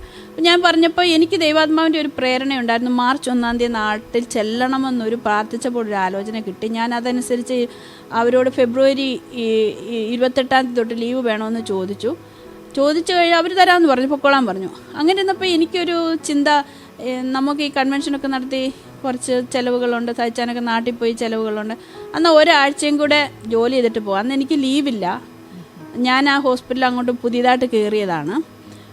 അപ്പോൾ ഈ ജോലി ചെയ്യുന്ന ദിവസത്തെ പൈസയേ ഉള്ളൂ, എനിക്കല്ലാതെ ഇങ്ങനെ PTO ഒന്നുമില്ല, പെയ്ഡ് ടൈം ഓഫ് ഒന്നുമില്ല. അപ്പം ഞാൻ ഈ ജോലി ചെയ്തില്ലെങ്കിൽ ഞാൻ ഇവിടെ വന്നാൽ എനിക്ക് പൈസയില്ല. അപ്പം ഞാൻ ഒരാഴ്ചയും കൂടെ ജോലി ചെയ്ത് ടിക്കറ്റിനുള്ള പൈസയൊക്കെ ആയിട്ട് പോകാമെന്നുള്ള എൻ്റെ ഒരു മാനുഷിക പ്ലാനായിരുന്നു. ആക്ച്വലി ഞങ്ങൾ നേരത്തെ ചോദിച്ചു. അപ്പോൾ എൻ്റെ സൂപ്പർവൈസർ ചോദിച്ചു, നിനക്ക് 28-ാം തീയതി പോകണമെന്ന് പറഞ്ഞിട്ട് പോകുന്നില്ല? ഞാൻ പറഞ്ഞില്ല, ഞാൻ ഒരാഴ്ചയും കൂടെ ജോലി ചെയ്തിട്ടേ പോകുന്നുള്ളൂ, 2-3 ജോലിയും കൂടെ എക്സ്ട്രാ ഒക്കെ ചെയ്തിട്ട് എല്ലാം കൂടെ ചെയ്തിട്ട് പോകാമെന്നൊക്കെ പറഞ്ഞു. അങ്ങനെ ഇരുന്നിട്ട് അടുത്ത ലീവിന് വേണ്ടി പ്ലാൻ ചെയ്തു. ഏതോ ഒരു ദിവസം ഞാൻ ഇന്ന് ആ ഡേറ്റ് മറന്നുപോയി. അങ്ങനെ ഞാൻ ലീവ് ചെയ്തിരിക്കുന്ന സമയത്താണ് ലീവ് കിട്ടിയെന്ന് പറയാൻ വേണ്ടി ഫോൺ ചെയ്യുമ്പോൾ പുള്ളി എടുക്കുന്നില്ല. അന്ന് രാത്രിയിൽ ഞാൻ എന്താ എടുക്കാത്തതെന്നൊക്കെ ഒത്തിരി പ്രാവശ്യമൊക്കെ ബിസി ആയിരിക്കുമെന്ന് ഓർത്ത് പിറ്റേ ദിവസം ഞാൻ ഡ്യൂട്ടിക്ക് പോകാൻ സമയത്താണ് പിന്നെയും വിളിച്ചപ്പോഴാണ് പറയുന്നത്, നീ ഇപ്പം തന്നെ വരണം, അത്രയും നേരം വെയിറ്റ് ചെയ്യണ്ട. അത് ഞാൻ എന്താ പറ്റിയെന്ന് ചോദിച്ചാൽ ആ കുഞ്ഞിന് സുഖമില്ല, മോൻ വെന്റിലേറ്ററിലാണെന്ന് പറഞ്ഞു. അത് ഞാനൊന്നും അറിയുന്നില്ല. അപ്പം വെന്റിലേറ്ററിലാണെന്ന് പറഞ്ഞപ്പോഴും എനിക്ക് വലിയ കാര്യമായിട്ട് തോന്നില്ല. കാരണം രോഗികൾക്ക് വൈദ്യനായ ഒരാൾ എൻ്റെ കൂടെ ഉണ്ടെന്ന നല്ല വിശ്വാസം എനിക്കുണ്ടായിരുന്നു, ഉറച്ച വിശ്വാസം. കാരണം ഞാനത് അനുഭവിച്ചു, എൻ്റെ ശരീരത്തിൽ അനുഭവിച്ചു, വെറുതെ പറയുന്നതല്ല. ഞാൻ അത് അറിഞ്ഞുകൊണ്ട് അനുഭവിച്ചുകൊണ്ട് ഞാൻ അനുഭവിച്ചതും എൻ്റെ കൂടെയുള്ള പേഷ്യൻസ് അനുഭവിച്ചതുമായ ആ സത്യം ഞാൻ മനസ്സിലാക്കിയതുകൊണ്ട് എനിക്ക് രോഗമെന്ന് പറയുന്ന ഒന്നും അല്ലായിരുന്നു. അപ്പം ഞാൻ പെട്ടെന്ന് തന്നെ ഞങ്ങളുടെ പാസ്റ്ററാണ്, പെട്ടെന്ന് 1 മണിക്കൂറിനകം പോകണം. അപ്പോൾ ഇവിടെ നിന്നൊക്കെ ഹോസ്പിറ്റലിൽ നിൽക്കാൻ വേണ്ടിയുള്ള സാധനങ്ങളൊക്കെ പറക്കി വെച്ചിട്ടാണ്, ജസ്റ്റ് ഹാൻഡ് ബാഗ് മാത്രമേ ഉള്ളായിരുന്നു വരുന്നത്. അങ്ങനെ വന്ന് ഷിക്കാഗോ, ഞാനത് സാക്ഷ്യത്തിൽ പറഞ്ഞിട്ടുണ്ട്, മോൻ മരിച്ച ഫ്യൂണറൽ സർവീസിന് ഞാനൊരു സാക്ഷ്യം പറഞ്ഞിരുന്നു. ആ സമയത്ത് ഇത് ഒത്തിരി വൈറലായി പോയ ഒരു വീഡിയോ ആണ്. അപ്പം ഞാനും ഒരു സിസ്റ്ററും കൂടെ അവിടെ നിന്ന് പ്രാർത്ഥിച്ചു. ദൈവാത്മാവിൻ്റെ ഇങ്ങനെ ഒരു നല്ലൊരു മേത്ത് ഇങ്ങനെ വെള്ളം വീഴുന്ന പോലെ അനുഭവം ഞങ്ങൾക്കുണ്ടായി. അപ്പം ഞങ്ങൾ ഓർത്തു സൗഖ്യമായെന്ന് ഓർത്തു. അങ്ങനെ ഷിക്കാഗോ എയർപോർട്ടിൽ വന്ന് ഞാൻ ഇടയ്ക്കിടയ്ക്ക് വിളിക്കുന്നുണ്ട്, എന്തോ ആയി, എവിടെയായി, ആരാ കൂടെ, മോൻ്റെ കൂടെ ഉള്ളത് എന്നൊക്കെ ചോദിക്കുന്നുണ്ടേ. എല്ലാവരും ഉണ്ട് ഇങ്ങനെയൊക്കെയുള്ള ഓരോ വാക്കുകളൊക്കെ പറയും. എപ്പോഴും നമുക്കറിയില്ലല്ലോ കുഞ്ഞ് മരിച്ചു പോയെന്ന് പറയാൻ വേണ്ടിയിട്ട്. ഒന്നുമില്ലാത്ത 27 വയസ്സുള്ള ഒരു കുഞ്ഞ് എങ്ങനെയാണ് മരിക്കുന്നത്, അതെന്നോട് ആരും പറഞ്ഞില്ല. അത് കഴിഞ്ഞ് ഞാൻ ഷിക്കാഗോ എയർപോർട്ടിൽ നിന്ന് ഞാൻ കണ്ടിന്യൂസ് ഞാനൊരു കാര്യം ഉണ്ടെങ്കിൽ എപ്പോഴും ഇങ്ങനെ മനസ്സിൽ പ്രാർത്ഥിച്ചുകൊണ്ടേയിരിക്കും. ഞാൻ ഇടവിടാതെ ഒരു ബ്രത്ത് വിടാതെ ഞാൻ പ്രാർത്ഥിച്ചുകൊണ്ടേയിരിക്കും. എനിക്കറിയാം അങ്ങനെ ഒരു വിടുതൽ എനിക്ക് ലഭിച്ചിട്ടുണ്ട്. പലതിലും ഞാൻ പ്രാർത്ഥനയാണ് എൻ്റെ വിടുതലിൻ്റെ രഹസ്യം. അപ്പോഴങ്ങനെ പ്രാർത്ഥിച്ചുകൊണ്ടേ ഇരുന്നപ്പോൾ ഷിക്കാഗോ ഞാൻ തന്നെയുള്ളൂ എയർപോർട്ടിൽ വെച്ച് ദൈവത്തിൻ്റെ ആത്മാവ് തന്നെ എന്നോട് പറഞ്ഞ്, ഇനി പ്രാർത്ഥിക്കണ്ട, കുഞ്ഞു പോയേ അങ്ങനെ എന്തോ പറയുന്നത്. അപ്പം ഞാനോർത്ത് കർത്താവേ നീ ഇത് പറയുന്നത് സത്യമാണോ?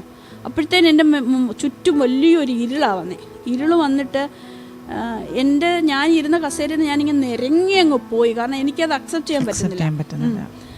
നിരങ്ങിപ്പോയി. ഞാനങ്ങ് കരയുക. എനിക്ക് എന്താണെന്ന് അറിയത്തില്ല. ഞാനിപ്പോൾ പലരോടും വിളിച്ച് പ്രാർത്ഥിക്കാൻ പറഞ്ഞു. ഈ ടെൻഷനും കൊണ്ട് എനിക്ക് വാചനങ്ങളൊന്നും വരുന്നില്ല. അന്നേരം എൻ്റെ ഫ്രണ്ട്സ് ബഹറിലൊക്കെ ഉള്ള സുനില എന്ന് പറഞ്ഞ ആ മോളോട് ഞാൻ വിളിച്ചു, സുനില എനിക്ക് എത്രയും പെട്ടെന്ന് കുറച്ച് പിന്നെ സൗഖ്യമാകുന്ന വചനങ്ങൾ അയച്ചതാ, ഞാൻ പ്രാർത്ഥിക്കട്ടെന്നും പറഞ്ഞു. അപ്പം ഞാൻ കോണ്ടാക്ട് ചെയ്തിട്ടുണ്ട്, ഇങ്ങനെ കുഞ്ഞിന് സുഖമില്ല എന്ന് പറയുന്നതും സൗഖ്യമാകാൻ വേണ്ടി പ്രാർത്ഥിക്കണമെന്ന് ഞാൻ പലരോടും പറഞ്ഞു.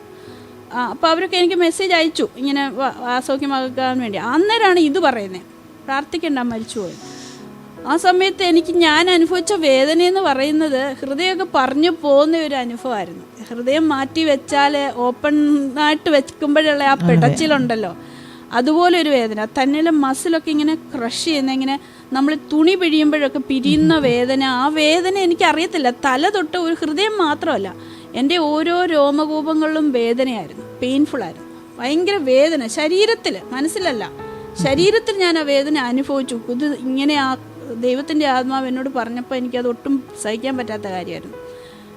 അപ്പം ഞാൻ അവിടെ നിന്ന് കാര്യം എല്ലാവരും എന്നെ നോക്കുന്നു ഒക്കെ ഉണ്ട്. എൻ്റെ ഈ ഇതൊക്കെ കണ്ടപ്പോൾ ഇരുളുമുണ്ട് കൂട്ടത്തിൽ, ഭയങ്കര ഇരുളാണ്, ഒരു വെളിച്ചവും ഇല്ല. സമയത്ത് ഞാൻ വീണ്ടും പറഞ്ഞു, കർത്താവ് ഞാൻ ഇങ്ങനെ ആയാൽ എനിക്ക് വീട്ടിൽ പോലും ഫ്യൂണറൽ നീ പറയുന്ന സത്യമാണോ? ആണെങ്കിൽ എനിക്ക് വീട്ടിൽ ചെന്ന് എത്താൻ പറ്റത്തില്ല. ഞാൻ പിന്നെ എന്ത് ചെയ്യും? എന്നെ ഇവിടെ കാണും വീണ് പോയിട്ടുണ്ടെങ്കിൽ അവർ പിടിച്ച് അവിടെ അഡ്മിറ്റ് ആക്കും, പിന്നെ ഞാൻ അവിടെ കിടന്നു പോകും. ഇവരെ കിട്ടാൻ അറിയത്തുമില്ല, അവർക്ക് എൻ്റെ അവരുടെ ഒന്നും നമ്പരും ഇല്ലല്ലോ, എനിക്ക് ബോധമില്ല എങ്കിൽ. അങ്ങനെ ഞാൻ പെട്ടുപോകും. അപ്പം ഞാൻ അന്നേരം അത് വെച്ച് പ്രാർത്ഥിച്ചു. പെട്ടെന്ന് തന്നെ എനിക്ക് ഒരു നല്ലൊരു ബലം വന്നു, ഭയങ്കര ഒരു ധൈര്യം വന്നു. എൻ്റെ മുമ്പിൽ ആദ്യം കാണിച്ചു തരുന്നത് ബ്രദർ ദിനകരനെയാണ്. അപ്പം ഞാനിങ്ങനെ പ്രാർത്ഥിച്ചു, ഞാനൊരു ചോദ്യം ചോദിച്ചു, എന്തിനെ നീ ഇത് എന്നോട് ചെയ്തു? ഞാൻ ചോദിക്കും, ഞാൻ എന്ത് തെറ്റാ ചെയ്ത്? അങ്ങനെ ഞാൻ കുറച്ച് ചോദ്യങ്ങൾ ചോദിക്കുമ്പോൾ ബ്രദർ ദിനകരൻ്റെ ഫേസ് എനിക്ക് വന്നേ. അപ്പം ഞാൻ പറഞ്ഞു, അതൊരു മനുഷ്യനല്ലേ, മാനുഷികമായിട്ട് എന്തെല്ലാം തെറ്റുകൾ വന്നു പോകാം. അപ്പോൾ അതുകൊണ്ട് ബ്രദർ ദിനകരൻ്റെ ഒരു മോള് മരിച്ചു പോയതാ കുഞ്ഞിലെ, അതെനിക്ക് അറിയാമായിരുന്നു. അതുകൊണ്ടാണ് നമുക്കറിയുന്ന കാര്യമേ കർത്താവ് പറയത്തുള്ളൂ, അറിയാത്തൊന്നും പറയത്തില്ല. അപ്പോൾ അതും ആ വ്യക്തിയും ഇതിൽ കൂടി കടന്നു പോയാന്നുള്ള ഒരു അനുഭവത്തിലാണ് പറയുന്നത്. അത് കഴിഞ്ഞ് അപ്പം ഞാൻ ആ ചോദിച്ചതിന് ഉടനെ ഉത്തരം തന്നു. യേശുവിൻ്റെ അമ്മ മാതാവിൻ്റെ മറിയയുടെ മുഖം എനിക്ക് കാണിച്ചു തരിക. എന്നിട്ട് പറയാ, ഈ സ്ത്രീ അനുഭവിച്ച അത്രയും വേദന നീ അനുഭവിക്കുന്നുണ്ടോ? കാരണം സ്വന്തം പുത്രനെ ആ തെരുവീതിയിൽ കൂടി അടിച്ച് ചോര ഒലിച്ച് കുരിശിൽ കിടക്കുന്നതും ഉപദ്രവിക്കുന്നതും എല്ലാം നേരിൽ കണ്ട ഒരു വ്യക്തിയാണ്. അത്രയും വേദന എനിക്കില്ലല്ലോ. മരിച്ചു എന്നുള്ളത് സത്യമാണ്, പക്ഷെ ഇങ്ങനെയല്ലല്ലോ മരിച്ചു. അപ്പം അതിലും ഇവളിൽ നിനക്ക് എന്തെങ്കിലും പറയാനുണ്ടോ? അപ്പം ബ്രദർ ദിനകരൻ മനുഷ്യനായതുകൊണ്ട് എന്തെങ്കിലും പറ്റിയാണോ എന്നുള്ള ചോദ്യത്തിന് ഉത്തരം അത് പെട്ടെന്ന് എൻ്റെ മനസ്സിൽ ഒരു ഓർമ്മ വരുന്നത്, ദുഃഖത്തിൻ്റെ പാനപാത്രം കർത്താവിൻ്റെ കയ്യിൽ തന്നാലെന്ന് ഏതോ ഒരു ഉപദേശി പാടിയതായിട്ട് ഞാൻ കേട്ടിട്ടുണ്ട്. അതൊക്കെ എൻ്റെ മനസ്സിൽ പെട്ടെന്ന് ഓർത്തു വരുന്നത്. പക്ഷെ അന്ന് ഞാൻ ഓർത്തു, ഇത് വെറും കഥയായിരിക്കും. കാരണം ഒരു അപ്പനും കുഞ്ഞു മരിച്ചെന്ന് പറയുമ്പോൾ അവിടെ നിന്നൊന്നും പാടാൻ പറ്റുന്നതല്ല. പക്ഷെങ്കിൽ ആ ചോദ്യങ്ങൾക്കെല്ലാം ദൈവം പണ്ട് ചോദിച്ച കാര്യങ്ങളാണ്. എന്നെക്കൊണ്ട് തന്നെ കുഞ്ഞിൻ്റെ ബോഡിയുടെ മുമ്പിൽ ഞാനും പാടി ദുഃഖത്തിൻ്റെ. അതും ദൈവത്തിൻ്റെ കൃപയാണ്. കാരണം കൃപയില്ലാതെ അങ്ങനെ ഒരു അനുഭവത്തിൽ കൂടി കുഞ്ഞു മരിച്ചു കിടക്കുമ്പോൾ ദുഃഖത്തിൻ്റെ പാനപാത്രം കർത്താവിൻ്റെ കയ്യിൽ തന്നാൽ സന്തോഷത്തോടെ ഞാൻ സ്തോത്രം ചെയ്യുമെന്ന് പറയുവാൻ ദൈവം കൃപ തന്നു.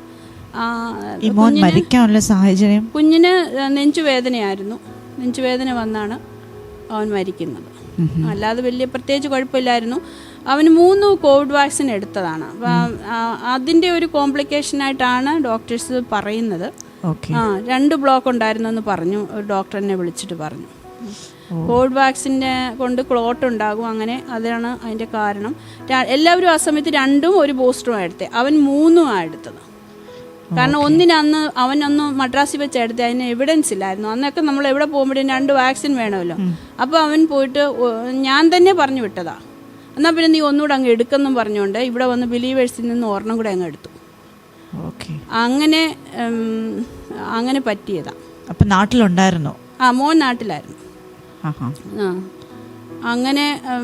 അങ്ങനെ ആയിരിക്കാം, നമുക്കറിയത്തില്ല. പെട്ടെന്ന് ആ സമയങ്ങളിലൊക്കെ എൻ്റെ കൂടെ ജോലി ചെയ്ത 2 നേഴ്സുമാരുടെ മക്കൾ മരിച്ചുപോയി. ഒരു കുഞ്ഞിന് 17 വയസ്സേ ഉള്ളായിരുന്നു. എൻ്റെ മോൻ മരിച്ചിട്ട് എന്നെ ആശ്വസിപ്പിച്ച എൻ്റെ ഫ്രണ്ടിൻ്റെ മോള്, അവൾ 21 വയസ്സുള്ള അവളെ പിറ്റേ ദിവസം എഴുന്നേറ്റില്ല.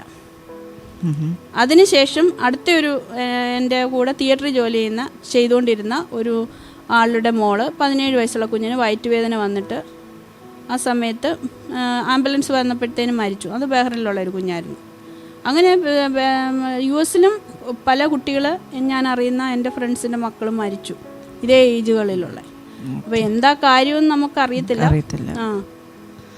ആൻറ്റി അതെങ്ങനെ തരണം ചെയ്തു? ഇതുപോലെ വേറെ അനേകരുണ്ട്. എന്ത് message, how can pass a message to them? എനിക്ക് പറയാനുള്ളത്, എന്നെ കർത്താവ് ധൈര്യപ്പെടുത്തുകയായിരുന്നു. കാരണം ഞാൻ ഓൾറെഡി തളർന്നു പോകാനിരുന്ന സമയത്താണ് ദൈവം എന്നെ ബലപ്പെടുത്തിയത്. ആ ശക്തി എന്ന് പറയുന്നത് നമ്മൾ ഉണ്ടാക്കിയെടുക്കുന്ന ഒരു ശക്തി അല്ല, നമുക്ക് കർത്താവ് തരുന്ന ഒരു കൃപയാണെന്നേ പറയാൻ പറ്റത്തുള്ളൂ. കാരണം ആ ഫ്ലൈറ്റിൽ കൂടിയൊക്കെ ഞാൻ തന്നെ യാത്ര ചെയ്യുമ്പോഴും മുമ്പിൽ ഫുഡ് കൊണ്ട് തരുന്നുണ്ട്. കാരണം ഈ സത്യം അറിഞ്ഞിട്ടാണ് അവരെന്നെ സത്യം അറിയിക്കാതിരിക്കുക. ഇന്നുവരെയും എന്നോട് ആരും പറഞ്ഞിട്ടില്ല.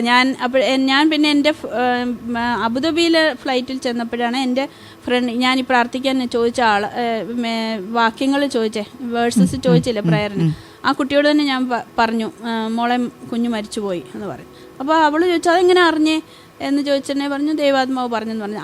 ആ കുട്ടിയാണ് പിന്നെ സച്ചാനോട് പറഞ്ഞു ചേച്ചിക്കെല്ലാം അറിയാമെന്ന് പറയുന്നത്. അങ്ങനെ അപ്പോൾ ദൈവാത്മാവ് എൻ്റെ മേലൊരു പ്രവർത്തനമായിരുന്നു. അതുകൊണ്ട് എനിക്കത് അതിനെ ശക്തിയോടെ നേരിടുവാൻ തക്കവണ്ണം തരണം ചെയ്യാൻ ദൈവം കൃപ ചെയ്തു. പിന്നെ പ്രാർത്ഥനയാണ് എന്നെ അത്രയും പിടിച്ചു നിർത്തിയത്. ദൈവാത്മാവിൻ്റെ കൃപ. ഓരോ നിമിഷവും ഞാൻ പ്രാർത്ഥിച്ചുകൊണ്ടേ ഇരിക്കുകയായിരുന്നു. എനിക്ക് ആഹാരം വിശന്നില്ല, ദാഹിച്ചില്ല, ഞാൻ കരഞ്ഞുമില്ല. അതിനുശേഷം കണ്ണുനീരൊന്നും വന്നില്ല. നിന്നെ ദൈവം നിർത്തിയെന്ന് പറയാൻ ഞാൻ വീട്ടിൽ ചെന്നപ്പോൾ കുഞ്ഞിൻ്റെ ചെരുപ്പ് കാണുമ്പോഴാണ്, അവൻ്റെ ഒരു ചെരുപ്പ്, ഇന്നും ആ ചെരുപ്പ് അതുപോലെ ഒരു ചെരുപ്പ് കിടക്കുമ്പം വിഷമമുണ്ട്.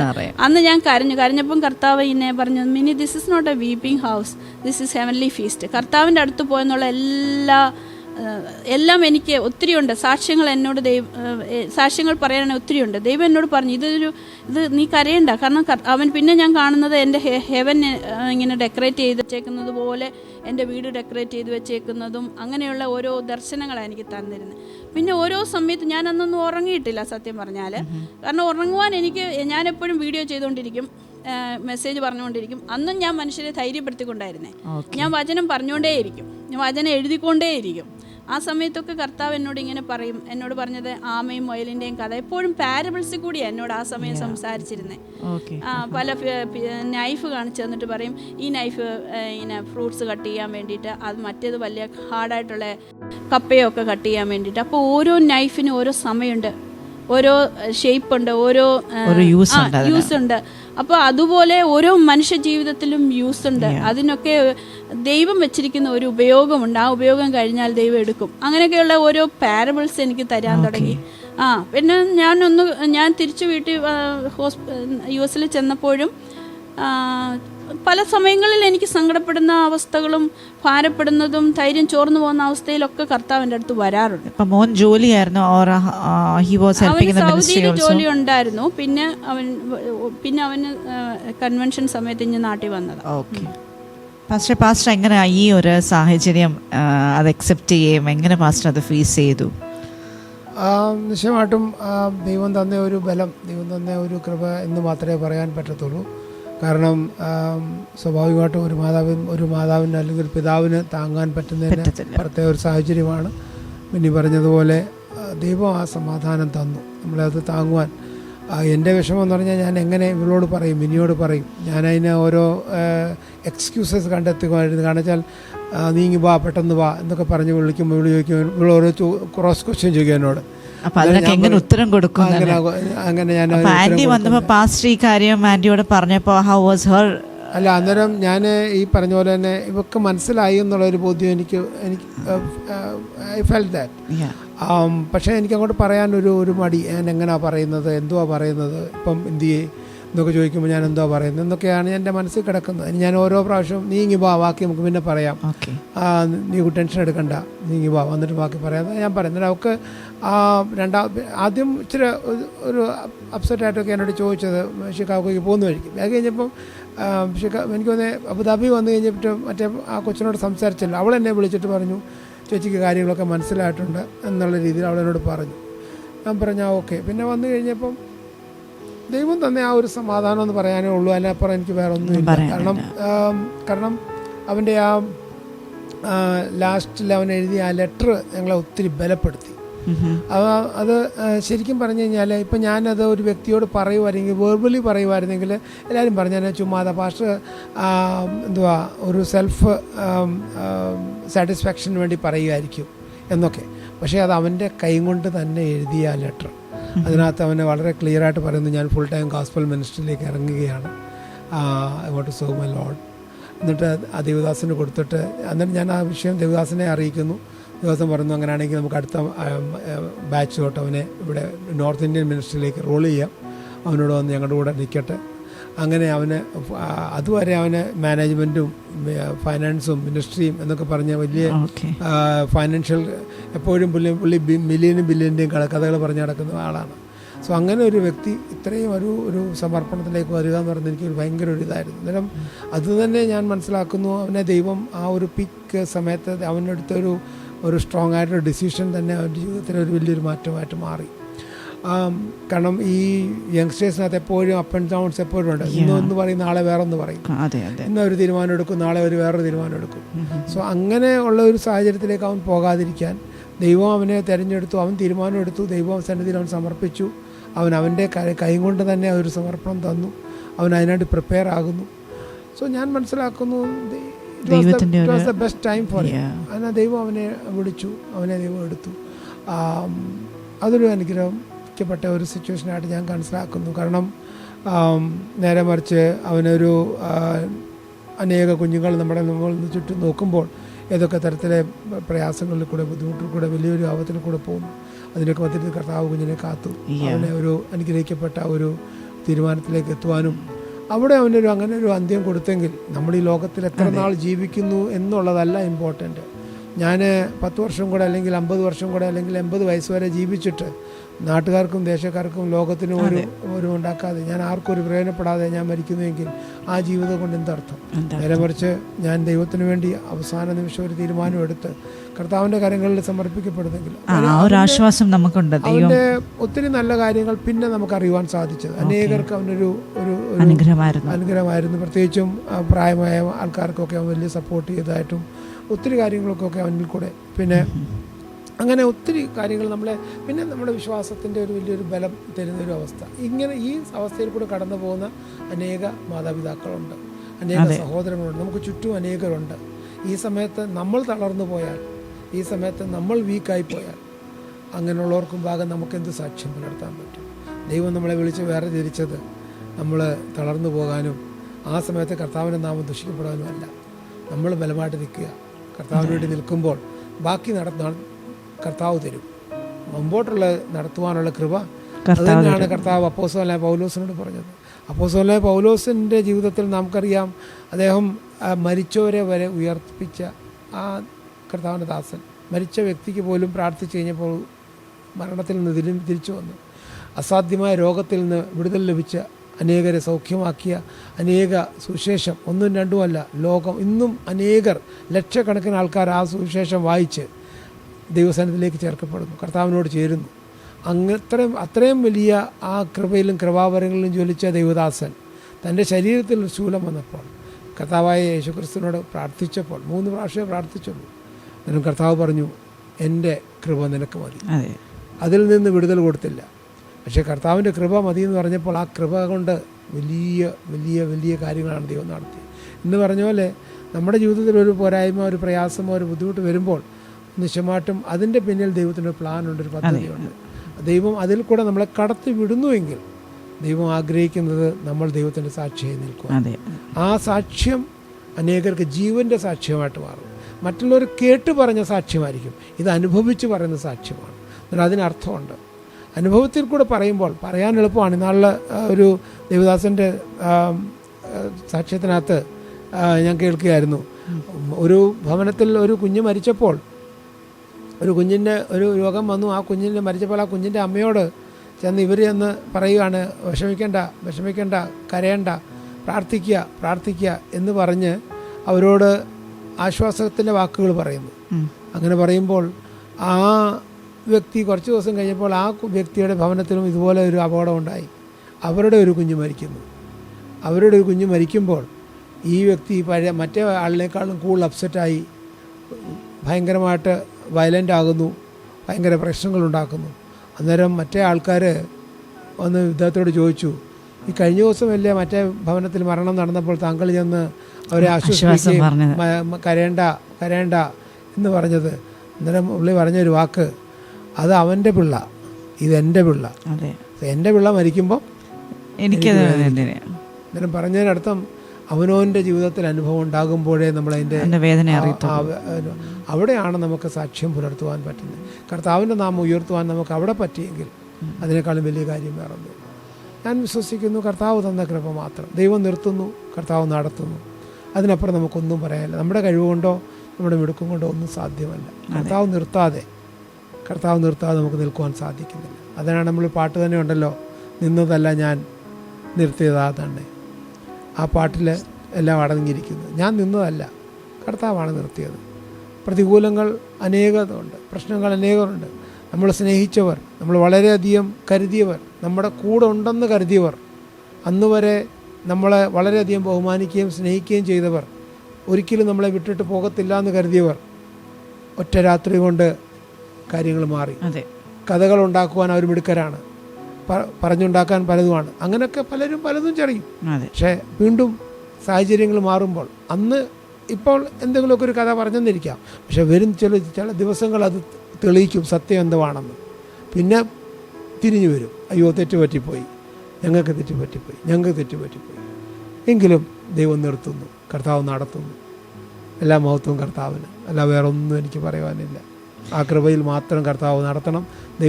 കർത്താവിൻ്റെ ഇഷ്ടപ്രകാരം മുമ്പോട്ട് കാര്യങ്ങൾ പോകണം. അതിനപ്പുറം ഞങ്ങൾക്ക് വേറെ ഒന്നുമില്ല. ഇന്ന് ഞങ്ങൾ ഫുൾ ടൈം ജോലി ചെയ്യുന്നതെന്ന് വെച്ചാൽ വേറെ ഒന്നിനുമല്ല, നമ്മുടെ മുമ്പോട്ടുള്ള ആവശ്യങ്ങൾക്ക് വേണ്ടി നമ്മൾ ആരുടെ മുമ്പാകെ കൈ നീട്ടുവാൻ ആഗ്രഹിക്കുന്നില്ല.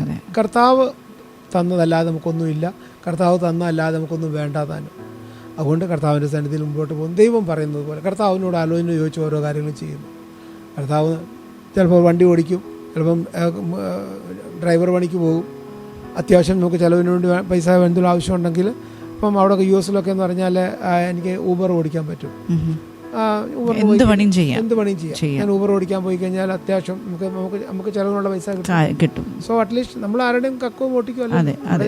ഇപ്പം മിനിസ്ട്രിക്ക് ഒരു സപ്പോർട്ട് വേണം, കുഞ്ഞുങ്ങൾക്ക് ഇവിടുത്തെ ആവശ്യങ്ങൾക്ക് വേണം. ഇവിടെ തന്നെ വലിയൊരു എമൗണ്ട് നമുക്ക് എല്ലാ മാസവും, കാരണം ഇത്രയും ദേവദാസന്മാരെ, ഇത്രയും വിഷയങ്ങൾ, ഇത്രയും സഭ, ഇത്രയും കാര്യങ്ങളുണ്ട്.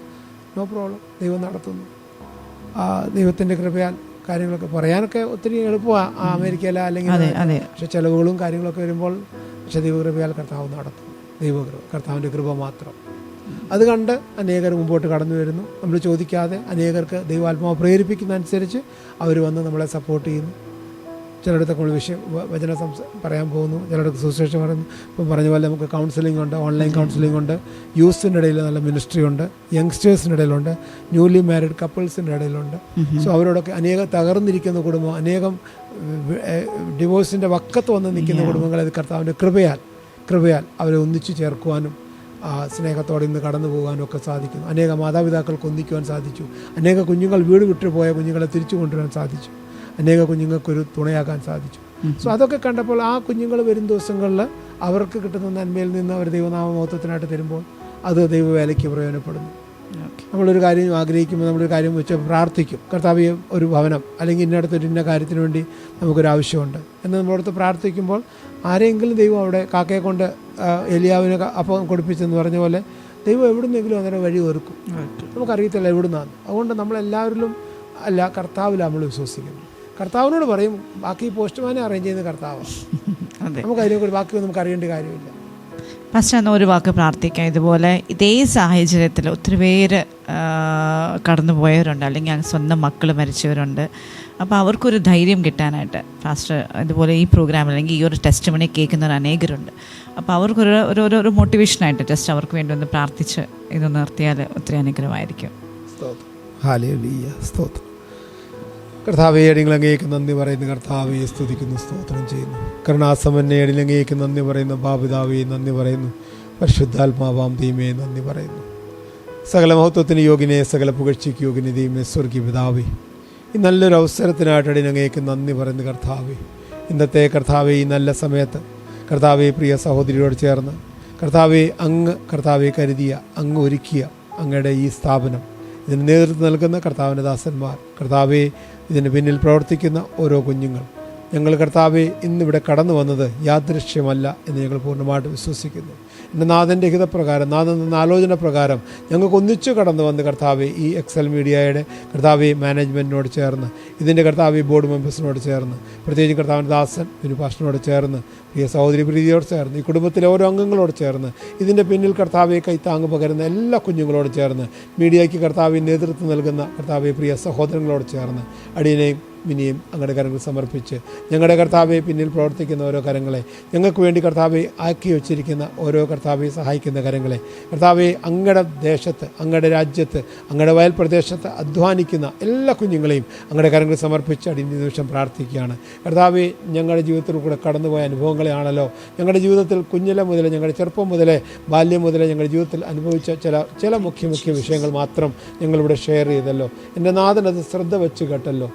കർത്താവിൻ്റെ കരങ്ങളിലേക്ക് സകല വിഷയങ്ങളെ സമർപ്പിക്കുന്നു. ഇത് കേൾക്കുന്ന ഹൃദയങ്ങളോട് അങ്ങ് ഇടപെടണമേ. അവരുടെ ഉള്ളിൽ കർത്താവെ അങ്ങ് പ്രവർത്തിക്കണമേ. ഒരു കാര്യം കർത്താവെ ഓരോ കുഞ്ഞുങ്ങളോടും അങ്ങയുടെ നാമത്തിൽ അറിയിക്കാൻ ആഗ്രഹിക്കുന്നു. വിളിച്ചവൻ്റെ വിശ്വസ്തത ചോദ്യം ചെയ്യാതെ ഞങ്ങളുടെ നാഥൻ വിശ്വസ്തനാണ്. ഞങ്ങളുടെ കർത്താവായ യേശു ക്രിസ്തുവിൽ ഞങ്ങൾ വിശ്വസിച്ച് ഞങ്ങൾ മുമ്പോട്ട് വെച്ച ചുവട് അതൊരു നാളും കർത്താവെ കലപ്പയ്ക്ക് കൈവച്ചിട്ട് തിരിഞ്ഞു നോക്കുന്ന അവസ്ഥയിലേക്കല്ല. വിളിച്ച നാഥൻ്റെ വിശ്വസ്തത ചോദ്യം ചെയ്യാതെ ധൈര്യത്തോടെ, സന്തോഷത്തോടെ, സമാധാനത്തോടെ കർത്താവിൽ നിറഞ്ഞു മുമ്പോട്ട് പോകുവാനും, വിളിച്ച കർത്താവിൽ ഉറച്ചു നിൽക്കുവാനും, വിളിച്ചവൻ ഒരിക്കലും വഴിയിൽ ഉപേക്ഷിച്ചിട്ട് പോകുകയില്ല. ആ വിളിച്ച നാഥൻ അന്ത്യത്തോളം ഞങ്ങളെ നയിക്കും, നടത്തും. നിത്യതയോളം കർത്താവെ ഒരു നാളും ഞങ്ങൾ തളർന്നു പോകാതെ, പന്തരിച്ചു പോകാതെ കർത്താവിൽ ഉറച്ചു നിന്നുകൊണ്ട് കർത്താവിൻ്റെ നാമത്തിൽ നിലനിൽക്കുവാൻ, കർത്താവ് തരുന്ന ആലോചന പോലെ ഓരോ കാര്യങ്ങളും മുമ്പോട്ട് പ്രവർത്തിപ്പാൻ അടിയൻ കർത്താവ് ഇത് കേൾക്കുന്ന ഓരോ കുഞ്ഞുങ്ങളെയും അങ്ങയുടെ കരങ്ങളിൽ സമർപ്പിച്ച് അവരെ വിശ്വാസത്തിൽ ഉറപ്പിച്ച് കർത്താവായ യേശു ക്രിസ്തുവിൽ ഉറച്ചു നിൽക്കട്ടെ. പ്രതികൂലങ്ങളില്ല എന്നല്ല, പ്രശ്നങ്ങളില്ല എന്നല്ല, ബുദ്ധിമുട്ടുകളില്ല എന്നല്ല, ജീവിതമാകുന്ന ഈ ലോകത്തിൻ്റെ കർത്താവെ കടലിൽ കൂടെ അവർ സഞ്ചരിക്കുമ്പോൾ അവരുടെ കർത്താവെ പടക് പലപ്പോഴും മുങ്ങുമെന്നും പലപ്പോഴും ഓളങ്ങളാൽ തകർന്നു പോകുമെന്നും കൊടുങ്കാറ്റ് തിരമാലകളാൽ അത് തകർന്നു പോകുമെന്ന് അനേകർ പ്രഖ്യാപിച്ചിരിക്കും, അനേകർ അതിനെക്കുറിച്ച് പ്രഡിക്റ്റ് ചെയ്തിരിക്കും. പക്ഷേ ഒരു കാര്യം, അവർക്ക് ധൈര്യമായിട്ട് മുമ്പോട്ട് പോകാം. അവരുടെ പടകിൽ കർത്താവായ യേശു ക്രിസ്തുവാണുള്ളത്. എത്ര പ്രതികൂലമായ കാറ്റടിച്ചാലും, എത്ര ഓളങ്ങൾ പൊങ്ങിയാലും, എത്ര പ്രശ്നങ്ങൾ അവരുടെ ജീവിതത്തിൽ കടന്നു വന്നാലും അവരൊരു നാളും തളർന്നു പോകുകയില്ല. അവരെ വിളിച്ച വിശ്വസ്തനായ അവരുടെ നാഥൻ, അവരുടെ കർത്താവായ യേശു ക്രിസ്തു അവരുടെ പടകിലുള്ളത് കൊണ്ട് അവരുടെ പടക് മുങ്ങാതെ അവരെ നിത്യതയോളം എത്തിക്കുവാൻ അവൻ വിശ്വസ്തനാണ്. അവനിൽ ഉറച്ച് വിശ്വസിച്ച് ഇറങ്ങിത്തിരിച്ചിരിക്കുന്ന ഒരു കുഞ്ഞു പോലും തളർന്നു പോവുകയില്ല, നഷ്ടപ്പെട്ടു പോവുകയില്ല. അവരനുഗ്രഹിക്കപ്പെടും, അവരുടെ കുടുംബം അനുഗ്രഹിക്കപ്പെടും, അവരുടെ തലമുറ അനുഗ്രഹിക്കപ്പെടും. അവർ ജോലി ചെയ്യുന്ന, അവർ ബിസിനസ് ചെയ്യുന്ന, അവർ മിനിസ്ട്രി ചെയ്യുന്ന, ദൈവം അവരെ ആക്കി വച്ചിരിക്കുന്ന ഏത് മേഖലയാണോ അവരവരുടെ അനുഗ്രഹിക്കപ്പെട്ട നിലവാരത്തിൽ നിലനിൽക്കും. ഓരോ കുഞ്ഞുങ്ങളെയും ഞാൻ യേശു ക്രിസ്തുവിൻ്റെ നാമത്തിൽ അനുഗ്രഹിച്ച് പ്രാർത്ഥിക്കുന്നു. കർത്താവേ, മഹത്വം എൻ്റെ കർത്താവിന് സമർപ്പിക്കുന്നു. പ്രാർത്ഥനകളുടെ ഉത്തരം അരുളിനാട്ട് സ്തോത്രം. അടിൻ്റെ പ്രാർത്ഥന അങ്ങയുടെ ഇഷ്ടപുത്രനായ യേശുവിൻ്റെ നാമത്തിൽ തന്നെ. ആമേൻ, ആമേൻ. Thank you so much pastor and Andy for sharing this wonderful testimony. ഈ ടെസ്റ്റിമണി അനേകരുടെ ജീവിതത്തിൽ ഇതൊരു അനുഗ്രഹമായി തീരട്ടെ, ഒരു മോട്ടിവേഷനായി തീരട്ടെ എന്ന് ഞങ്ങൾ പ്രാർത്ഥിക്കുന്നു. വീണ്ടും അടുത്ത എപ്പിസോഡിൽ കാണും വരെയും ബൈ ബൈ.